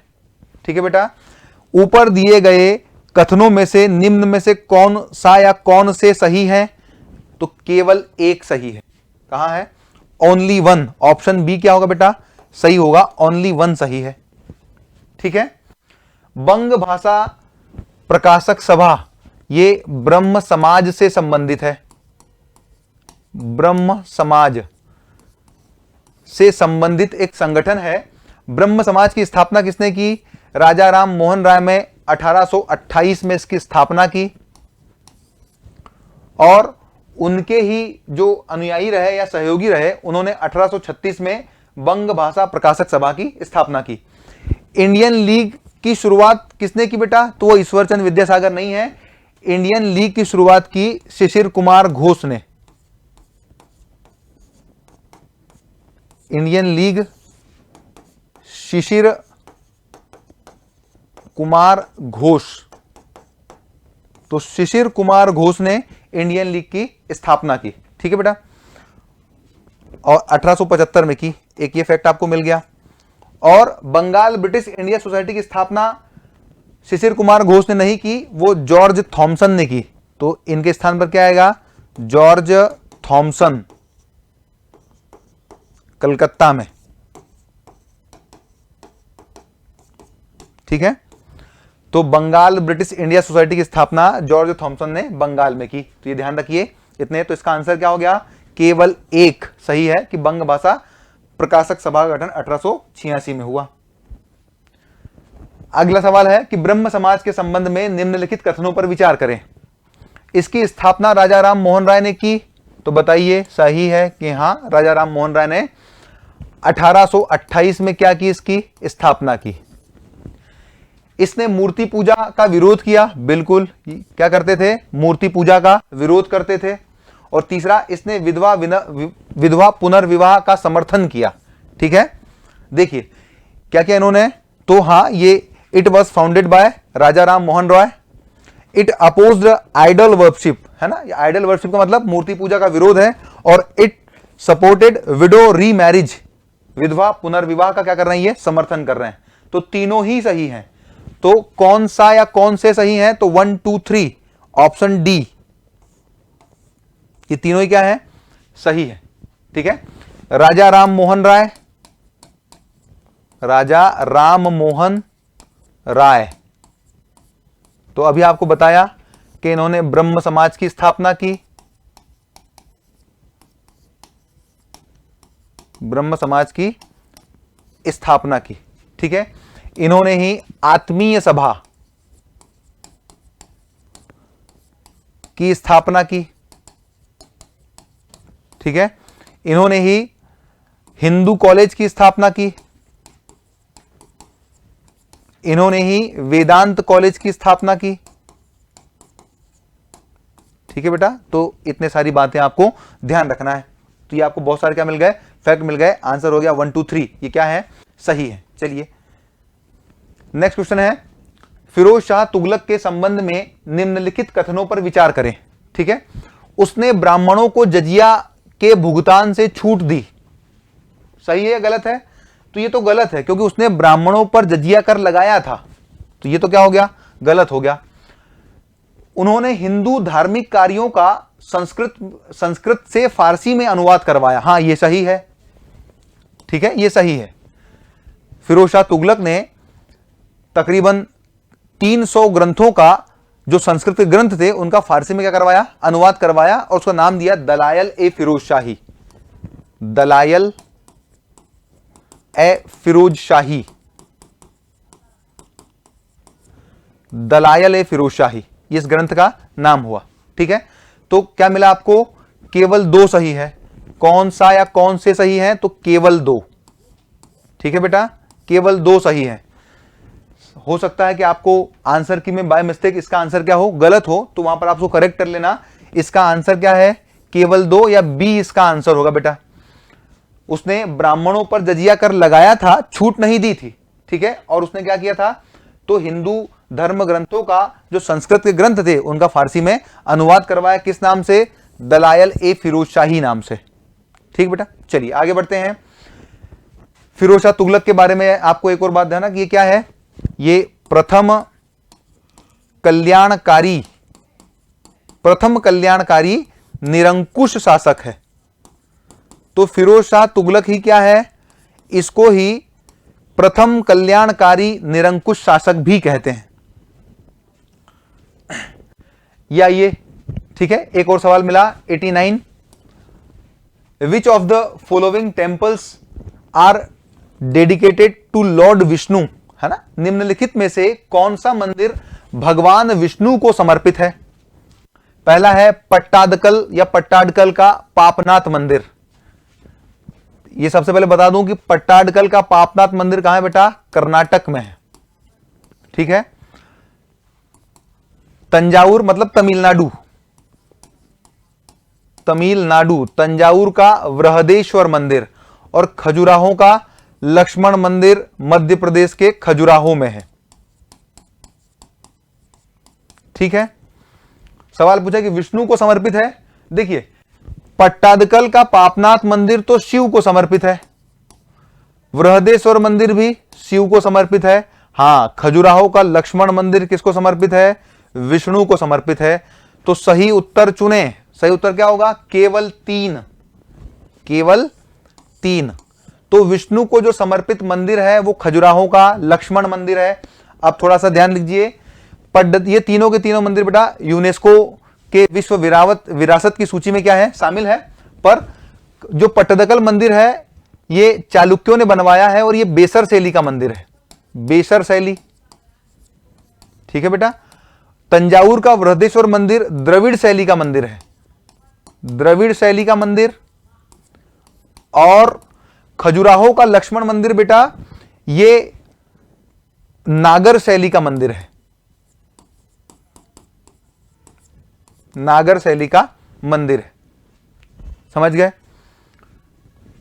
चालुक्यों ने बनाया बेसर शैली का मंदिर, ये किसने बनाया है, चालुक्य वंश संबंधित है, ये चोल वंश से संबंधित है और ये चंदेल वंश से संबंधित है। देखिए कई सारे, यशोवर्मन ने क्या बनवाया, लक्ष्मण मंदिर। तो बहुत सारे फैक्ट यहां पर क्या हो गए हैं, आपको मिल चुके हैं। ध्यान रखिए आपका आंसर यहां पर क्या मिला, केवल 3, ओनली 3। आगे बढ़ते हैं, ठीक है। तो अगली स्लाइड पर चलते हैं।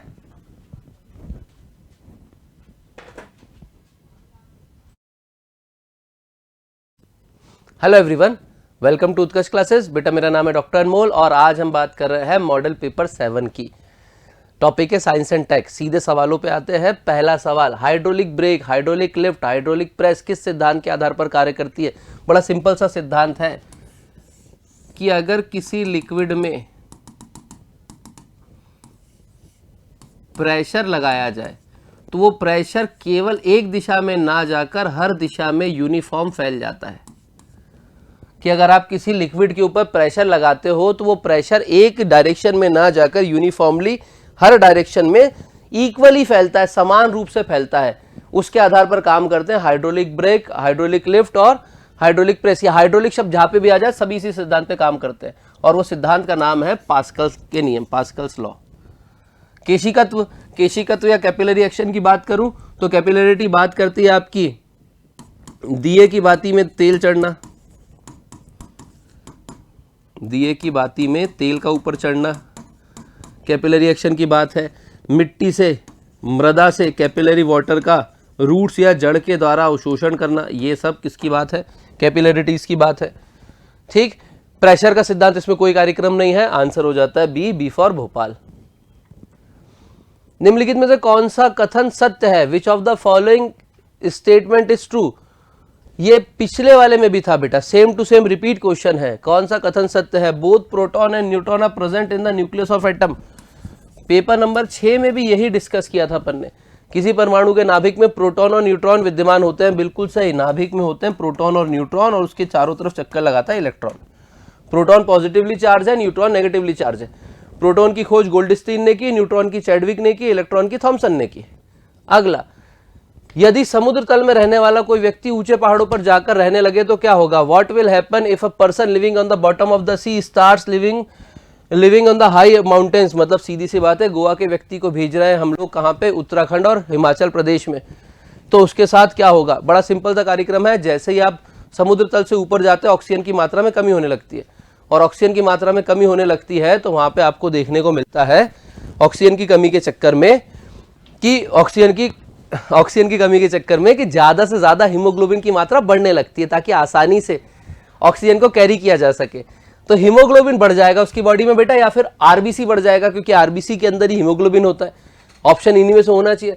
उसके रिक्त में हीमोग्लोबिन की मात्रा बढ़ जाएगी, बिल्कुल बढ़ेगी। The amount of haemoglobin in blood is increases, बिल्कुल उसके रक्त में हीमोग्लोबिन की मात्रा कम हो जाएगी, कम हो गई तो मर जाएगा वो। एनीमिया वाले पेशेंट को साथ दिक्कत ज्यादा है। उसके शरीर में जल की सांद्रता अधिक हो जाएगी, बिल्कुल नहीं, उसके शरीर में जल की सांद्रता कम हो जाएगी। इसका कोई लेना देना नहीं, आंसर है ए। अगर हीमोग्लोबिन के साथ आरबीसी की मात्रा बढ़ जाएगी लिखा होता तो वो भी मैं सही बोलता, तो आंसर 2 हो जाते। अगला, फिर सूची सुमेलित कीजिए, कर लेते हैं भाई, A B C D. Vitamin A retinol होता है तो आंसर हो गया 2। विटामिन बी तो कॉम्प्लेक्स होता है, बहुत सारे होते हैं इसलिए बी को रोको। विटामिन सी है एस्कॉर्बिक एसिड, 3 का 3। विटामिन डी कैल्सीफेरॉल तो हो गया 4, तो पीछे आएगा 4 3, 4 और 3 और आगे आएगा 2, आंसर हो गया डी फॉर डेल्टा। आंसर हो गया डी फॉर डेल्टा। यहां पर बी ने कौन सा माना है, थायमिन, B1 है बेटा, ये थायमिन B1 है। बेरी पॉलीन्यूराइटिस रोग होता है इससे। रेटिनॉल की कमी से नाइट ब्लाइंडनेस होता है, रतौंधी होती है और जीरोप्थेल्मिया होता है। विटामिन सी एस्कॉर्बिक एसिड की कमी से स्कर्वी होता है और विटामिन डी कैल्सीफेरॉल की कमी से रिकेट्स और ऑस्टियोमेलेकिया होता है। कार्बनिक खेती में प्रयोग किया जाता है। Which of the following used in organic farming. English शब्द कई बार हेल्प कर जाते हैं, कार्बनिक खेती समझ नहीं आता, ऑर्गेनिक फार्मिंग समझ आता है, क्योंकि इसका हिंदी जो सही हिंदी आता है वो होता है जैविक कृषि। ऑर्गेनिक फार्मिंग एक ऐसी फार्मिंग है जिसमें सस्टेनेबल है, जिसके अंदर कोई केमिकल फर्टिलाइजर वगैरह यूज नहीं किए जाते। ठीक, तो रासायनिक उर्वरक यूज नहीं कर सकते, कट गया। जैविक खाद प्रयोग करते हैं, ऑर्गेनिक फर्टिलाइजर यूज करते हैं, बिल्कुल सही हो गया। हर्बिसाइड केमिकल होते हैं, नहीं करते। पेस्टिसाइड नहीं करते। अब आप बोलोगे करते तो है, वहां पे बेटा शब्द आ जाता है जैविक कीटनाशी और जैविक खरपतवारनाशी। ऑर्गेनिक हर्बिसाइड, ऑर्गेनिक पेस्टिसाइड शब्द आ जाता है तो वो आंसर सही हो जाता है, लेकिन यहाँ पे ऑर्गेनिक नहीं लगा था तो कट गया, जैविक नहीं लगा था तो कट गया। आंसर है बी फॉर भोपाल। बेटा आपके लिए एक सूचना, 4 जनवरी से मेंस की टारगेट टेस्ट सीरीज चालू हो रही है 2023 के बच्चों के लिए, और सेम 4 तारीख से चालू हो रही है आंसर राइटिंग प्रोग्राम 2023 के बच्चों के लिए, ताकि अपनी उत्तर लेखन शैली को आप सुधार कर सके। टेस्ट सीरीज में और आंसर राइटिंग में अंतर ये होता है कि टेस्ट सीरीज हर 2-2, 3-3 दिन के अंतर पे होती है और ज्यादा बड़े टॉपिक उसमें कवर किए जाते हैं, जबकि आंसर राइटिंग में छोटे छोटे टॉपिक होते हैं और डेली उसका डिस्कशन आपके साथ विषय विशेषज्ञ करते हैं। पेपर के लिए देखा गया है एक बड़ी दिक्कत की बात, नए सिलेबस के हिसाब से paper number 3 science and tech, science and tech की क्लास 8 जनवरी से चालू हो रही है, जिसमें exclusively science and tech paper number 3 के पूरे सिलेबस को कवर किया जाएगा। इसको कवर करने के लिए proper answer writing, previous year questions, नए अपडेटेड नोट्स पेपर के पैटर्न के हिसाब से आपके साथ शेयर किए जाएंगे और आप अपने मेंटर से 1-on-1 डिस्कशन भी कर सकते हैं। ठीक, अगले सवाल पे आते हैं बेटा। इसके लिए सूचना के लिए आप हमारे 24/7 हेल्पलाइन नंबर पे कॉल कर सकते हैं जो रहा नीचे, और अगर आप इंदौर में हैं तो आप इंदौर में मिल सकते हैं हर्षदीप आर्केड में, जो कि भंवरकुआ चौराहे के पास है, और या फिर उत्कर्ष टावर में, जो कि आपको मिलेगा भोलाराम गेट के पास। धन्यवाद। अगला सवाल, रुको से तात्पर्य है, भाई बड़ा खतरनाक सीन है। जो तेल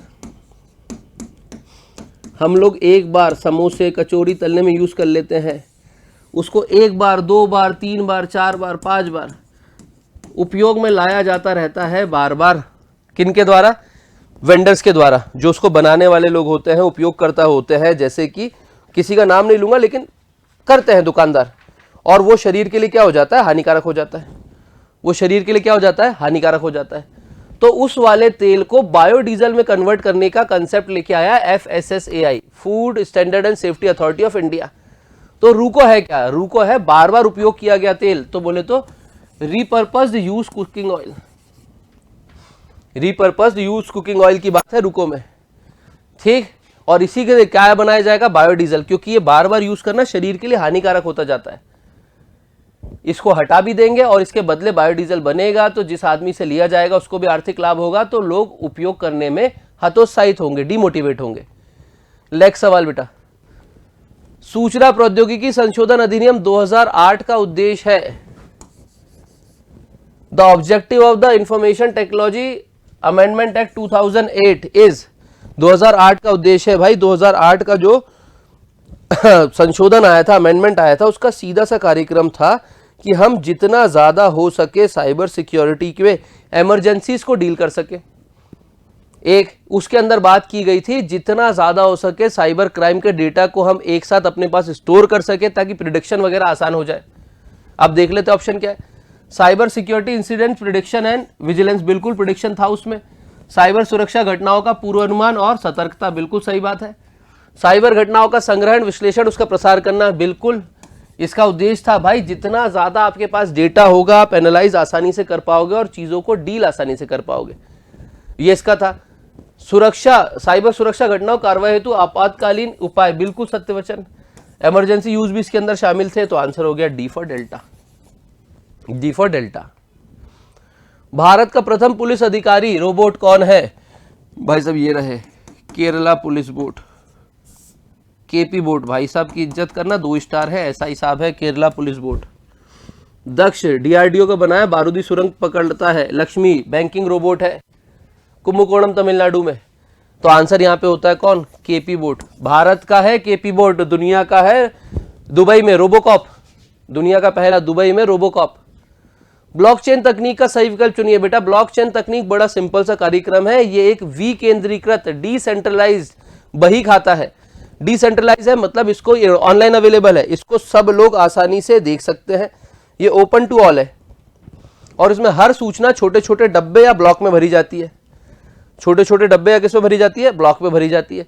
और इसके साथ सबसे अच्छा बात यह है कि इसमें हेरफेर होना बहुत मुश्किल है, क्योंकि अगर आपको एक भी ब्लॉक को एडिट करना है तो उसके बाद जो ब्लॉक बने उन सबको एडिट करना पड़ेगा और उनकी संख्या लाखों में हो जाती है हर सेकंड के साथ।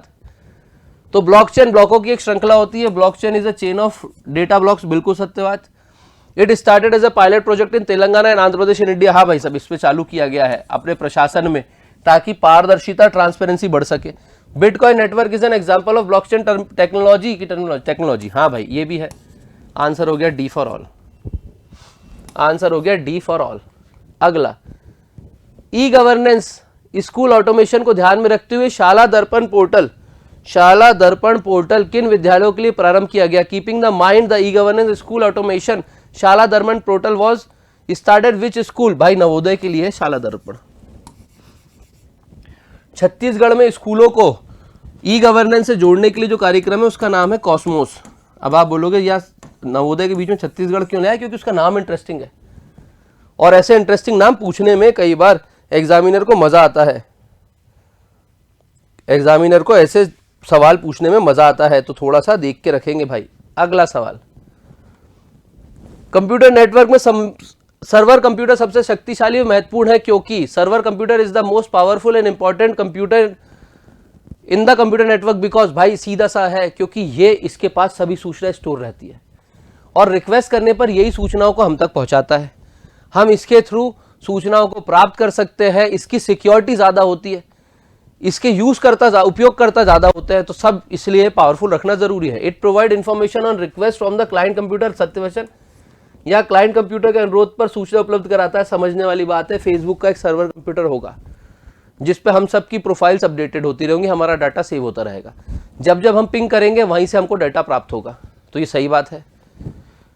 It provide information request of client computer, बिल्कुल सही। Server is the most powerful and important computer in the computer network, वही पॉइंट रिपीट कर दिया, सही है। यह एक साथ कई उपयोगकर्ताओं को डेटा उपलब्ध करा सकता है, बिल्कुल करा सकता है। आंसर हो गया डी फॉर डेल्टा। ठीक, टीकेडीएल का पूरा नाम क्या है भाई? TKDL digital traditional knowledge digital library की बात कर रहे हैं।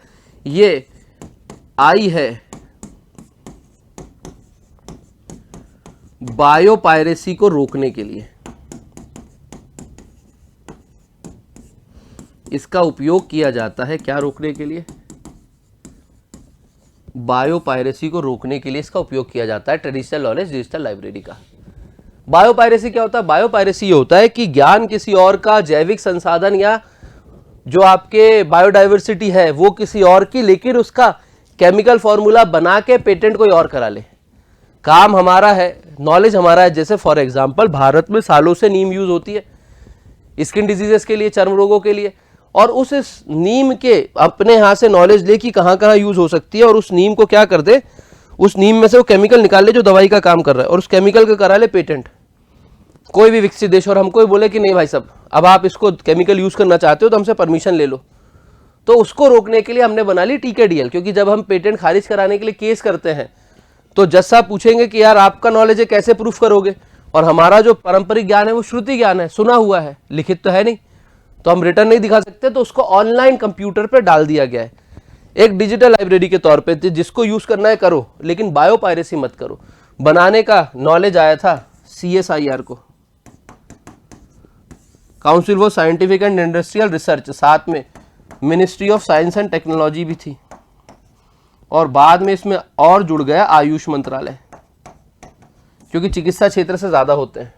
और अगर मैं गलत नहीं हूं तो टीकेडीएल 2001 में आया था। पहले तो पूरा नाम टिक कर लेते हैं, traditional knowledge digital library. Answer हो गया ए फॉर आगरा। अगर गलत नहीं हूं तो 2001 में आया था। ठीक, अगले सवाल पे आते हैं बेटा मेरी तरफ से इतना ही। अगले विषय के लिए मैं बुलाना चाहूंगा हमारे अर्थशास्त्र इकोनॉमी विषय के विषय विशेषज्ञ सब्जेक्ट एक्सपर्ट को। सर आपको आगे का टॉपिक एक्सप्लेन करेंगे। तब तक मेरी तरफ से धन्यवाद, जय हिंद, जय भारत। धन्यवाद सर। बात की जाए मॉडल पेपर 7 में जो मुझे पोर्शन मिला है, इकोनॉमिक्स की बात करते हैं। तो इकोनॉमिक पोर्शन में आपके में 97 नंबर क्वेश्चन है। नियमित रूप से स्कूल जाने हैं तो बच्चों को प्रेरित करने के लिए भारत सरकार द्वारा निम्न में कौन सी योजना शुरू की गई थी? Which of the following schemes has been started by the government of India to motivate childrens to go to the school regularly? बात की जाए मध्याह्न भोजन योजना की, तो मध्याह्न भोजन योजना mid day meal school, mid day meal बच्चों की उपस्थिति, पहले तो नामांकन एनरोलमेंट बढ़ाने के लिए, साथ साथ में उपस्थिति बढ़ाने के लिए, और साथ ही साथ पोषण सुविधा, न्यूट्रिशन सुविधा उपलब्ध कराने के लिए mid day meal school program को 1995 में लॉन्च किया गया था।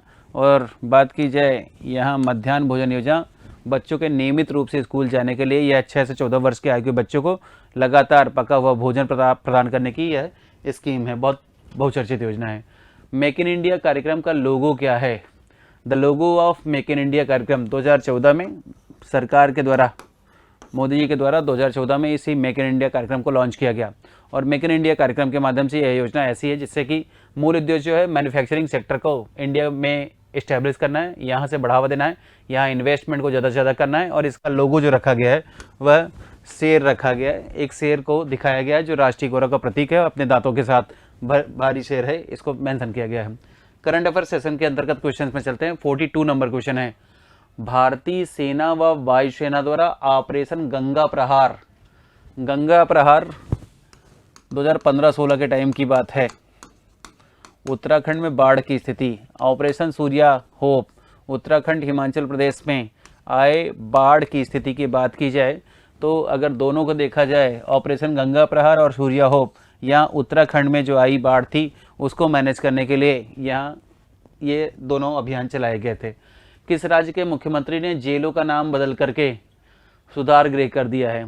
तो सब बहुचर्चित मुख्यमंत्री की बात की जाए जिनका नाम आदित्यनाथ योगी जी है, उन्होंने कहा है कि अब यह जेल के नाम से नहीं, इनको सुधार गृह के नाम से जाना जाएगा। इन्होंने रिफॉर्म्स होम, यानी उत्तर प्रदेश के मुख्यमंत्री साहब हैं, बहुत ही फेमस हैं बुल्लादेव बाबा के नाम से, और इन्होंने इसे सुधार गृह के नाम से कर दिया है।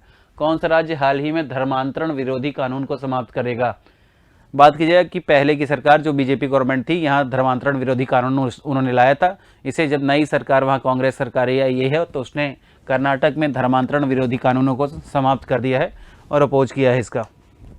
अगली बात की जाए, 2 जून 2023 को भारत के किस राज्य ने अपना 10वां स्थापना दिवस बनाया?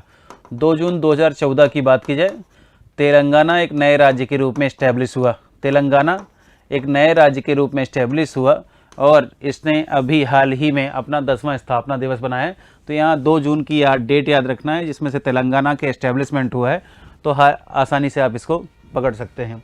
अगले क्वेश्चन की बात करते हैं। हाल ही में कौन सा राज्य भारत का पहला पूर्ण ई शासित राज्य, इलेक्ट्रॉनिक गवर्न रूप से बात की जाए तो अगर देखेंगे तो संभवतः आपको ये नहीं लगेंगे, एक पढ़ा लिखा राज्य जो बहुत ही ज़्यादा लिटरेसी इलेक्ट्रॉनिक्स ई क्षेत्र में ई गतिविधियों में बहुत आगे है, तो केरल राज्य का इसका सही आंसर है। कितने वर्षों के बाद भारत में मिस वर्ल्ड प्रतियोगिता 71वीं का आयोजन किया गया? 27, 22, 24 और 28 वर्ष की बात की जाए तो यहाँ 27 सालों के बाद भारत में मिस वर्ल्ड प्रतियोगिता है। 71वें का आयोजन जो है वह 27 सालों के बाद किया गया। ये फैक्चुअल डाटा जैसा क्वेश्चन था।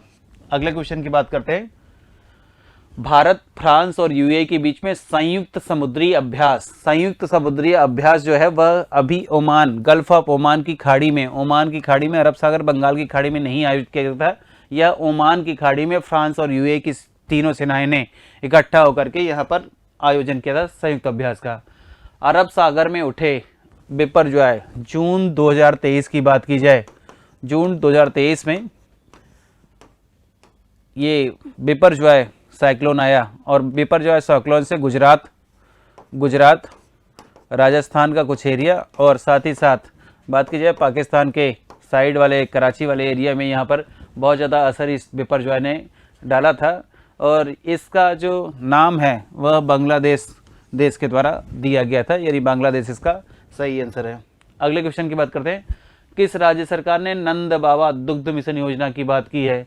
तो नंद बाबा दुग्ध मिशन बात की जाए यूपी में मथुरा के आसपास के क्षेत्रों की, तो यहाँ उत्तर प्रदेश में नंद बाबा दुग्ध मिशन योजना का प्रारंभ उत्तर प्रदेश सरकार के द्वारा किया गया है। अगले क्वेश्चन की बात करते हैं। अगले क्वेश्चन में है, किन के द्वारा हाल ही में गुजरात में भारत की पहली लिथियम आयन सेल की गीगा फैक्ट्री, भारत की एक बहुचर्चित कंपनी, बड़ी मल्टीनेशनल कंपनी टाटा ग्रुप की बात की जाए तो टाटा ग्रुप ने अभी अभी गुजरात में भारत की पहली lithium ion cell giga factory स्थापित करने की घोषणा कर दी है। नेक्स्ट क्वेश्चन की बात करते हैं। किस देश के राष्ट्रपति चंद्रिका प्रसाद संतोखी, चंद्रिका प्रसाद संतोखी का नाम तो इतना सुना होगा इन ऑप्शंस में से, नेपाल चंद्रिका प्रसाद संतोखी नहीं, कंबोडिया भी नहीं, इंडोनेशिया भी नहीं, और सूरीनाम के राष्ट्रपति की बात की जाए, सूरीनाम के जो राष्ट्रपति है इन्होंने भारतीय राष्ट्रपति द्रौपदी मुर्मू को देश के सर्वोच्च नागरिक पुरस्कार यानी द्रौपदी मुर्मू को grand order of the chain of yellow star का जो अवार्ड है वह सूरीनाम के राष्ट्रपति संतोखी के द्वारा दिया गया है। 23 मार्च 2022 को उच्चतम न्यायालय की पूर्व मुख्य न्यायाधीश रमेश चंद्र लाहौटी की बात की जाए तो यह मध्य प्रदेश से संबंधित है। तो मध्य प्रदेश के करंट अफेयर से बात की जाए राजनीतिक रूप से यानी राजनीतिक न्यायिक रूप से एक बड़ी हस्ती के रूप में रमेश चंद्र लाहौटी की बात की जाए तो यह गुना के रहने वाले थे। अभी 23 मार्च 2022 को इनका निधन हो गया है, और बात की जाए तो इनके नाम निधन वाली व्यक्तित्व में इनका अभी निधन हो गया है। किस संस्था ने AI की बुनियादी बातों पर AI फॉर एवरीबॉडी शीर्षक से एक पुस्तक जारी किया है? AI के बारे में नीति आयोग ने नहीं जारी किया है, विश्व आर्थिक मंच नहीं जारी किया है, विश्व बैंक ने भी नहीं जारी किया। इंडिया AI की बात की जाए तो इंडिया AI ने अभी AI की बुनियादी बातों को AI फॉर एवरीबॉडी के लिए एक नई पुस्तक जारी की है। अगले देखते हैं सेगमेंट में, आप जो ये 10 मॉडल पेपर लगा रहे हैं, 10 मॉडल पेपर में से यह हमने 7वां मॉडल पेपर आपका सोल्यूशन दिया है। 8वां 9वां 10वां लगातार आप अपडेट बने रहिए और अपनी प्रैक्टिस को और बेहतर करते रहिए। आपको ये सारे पेपर आपने अभी तक 7 पेपर लगा लिए, अगले पेपर में हम आपके साथ लगातार बने कुछ और नए ऐसे ही आकर्षक चीज़ों के साथ ऑफलाइन एग्जाम्स, ऑफलाइन कुछ क्वेरीज को शांत करने के लिए हमारे कुछ नए ऐसे नवाचार लाए जा रहे हैं, उनका भी लगातार लाभ लीजिए और अपने सिलेक्शन को जल्दी से जल्दी दुरुस्त करिए। तो अग्रिम भविष्य की शुभकामनाएं। धन्यवाद।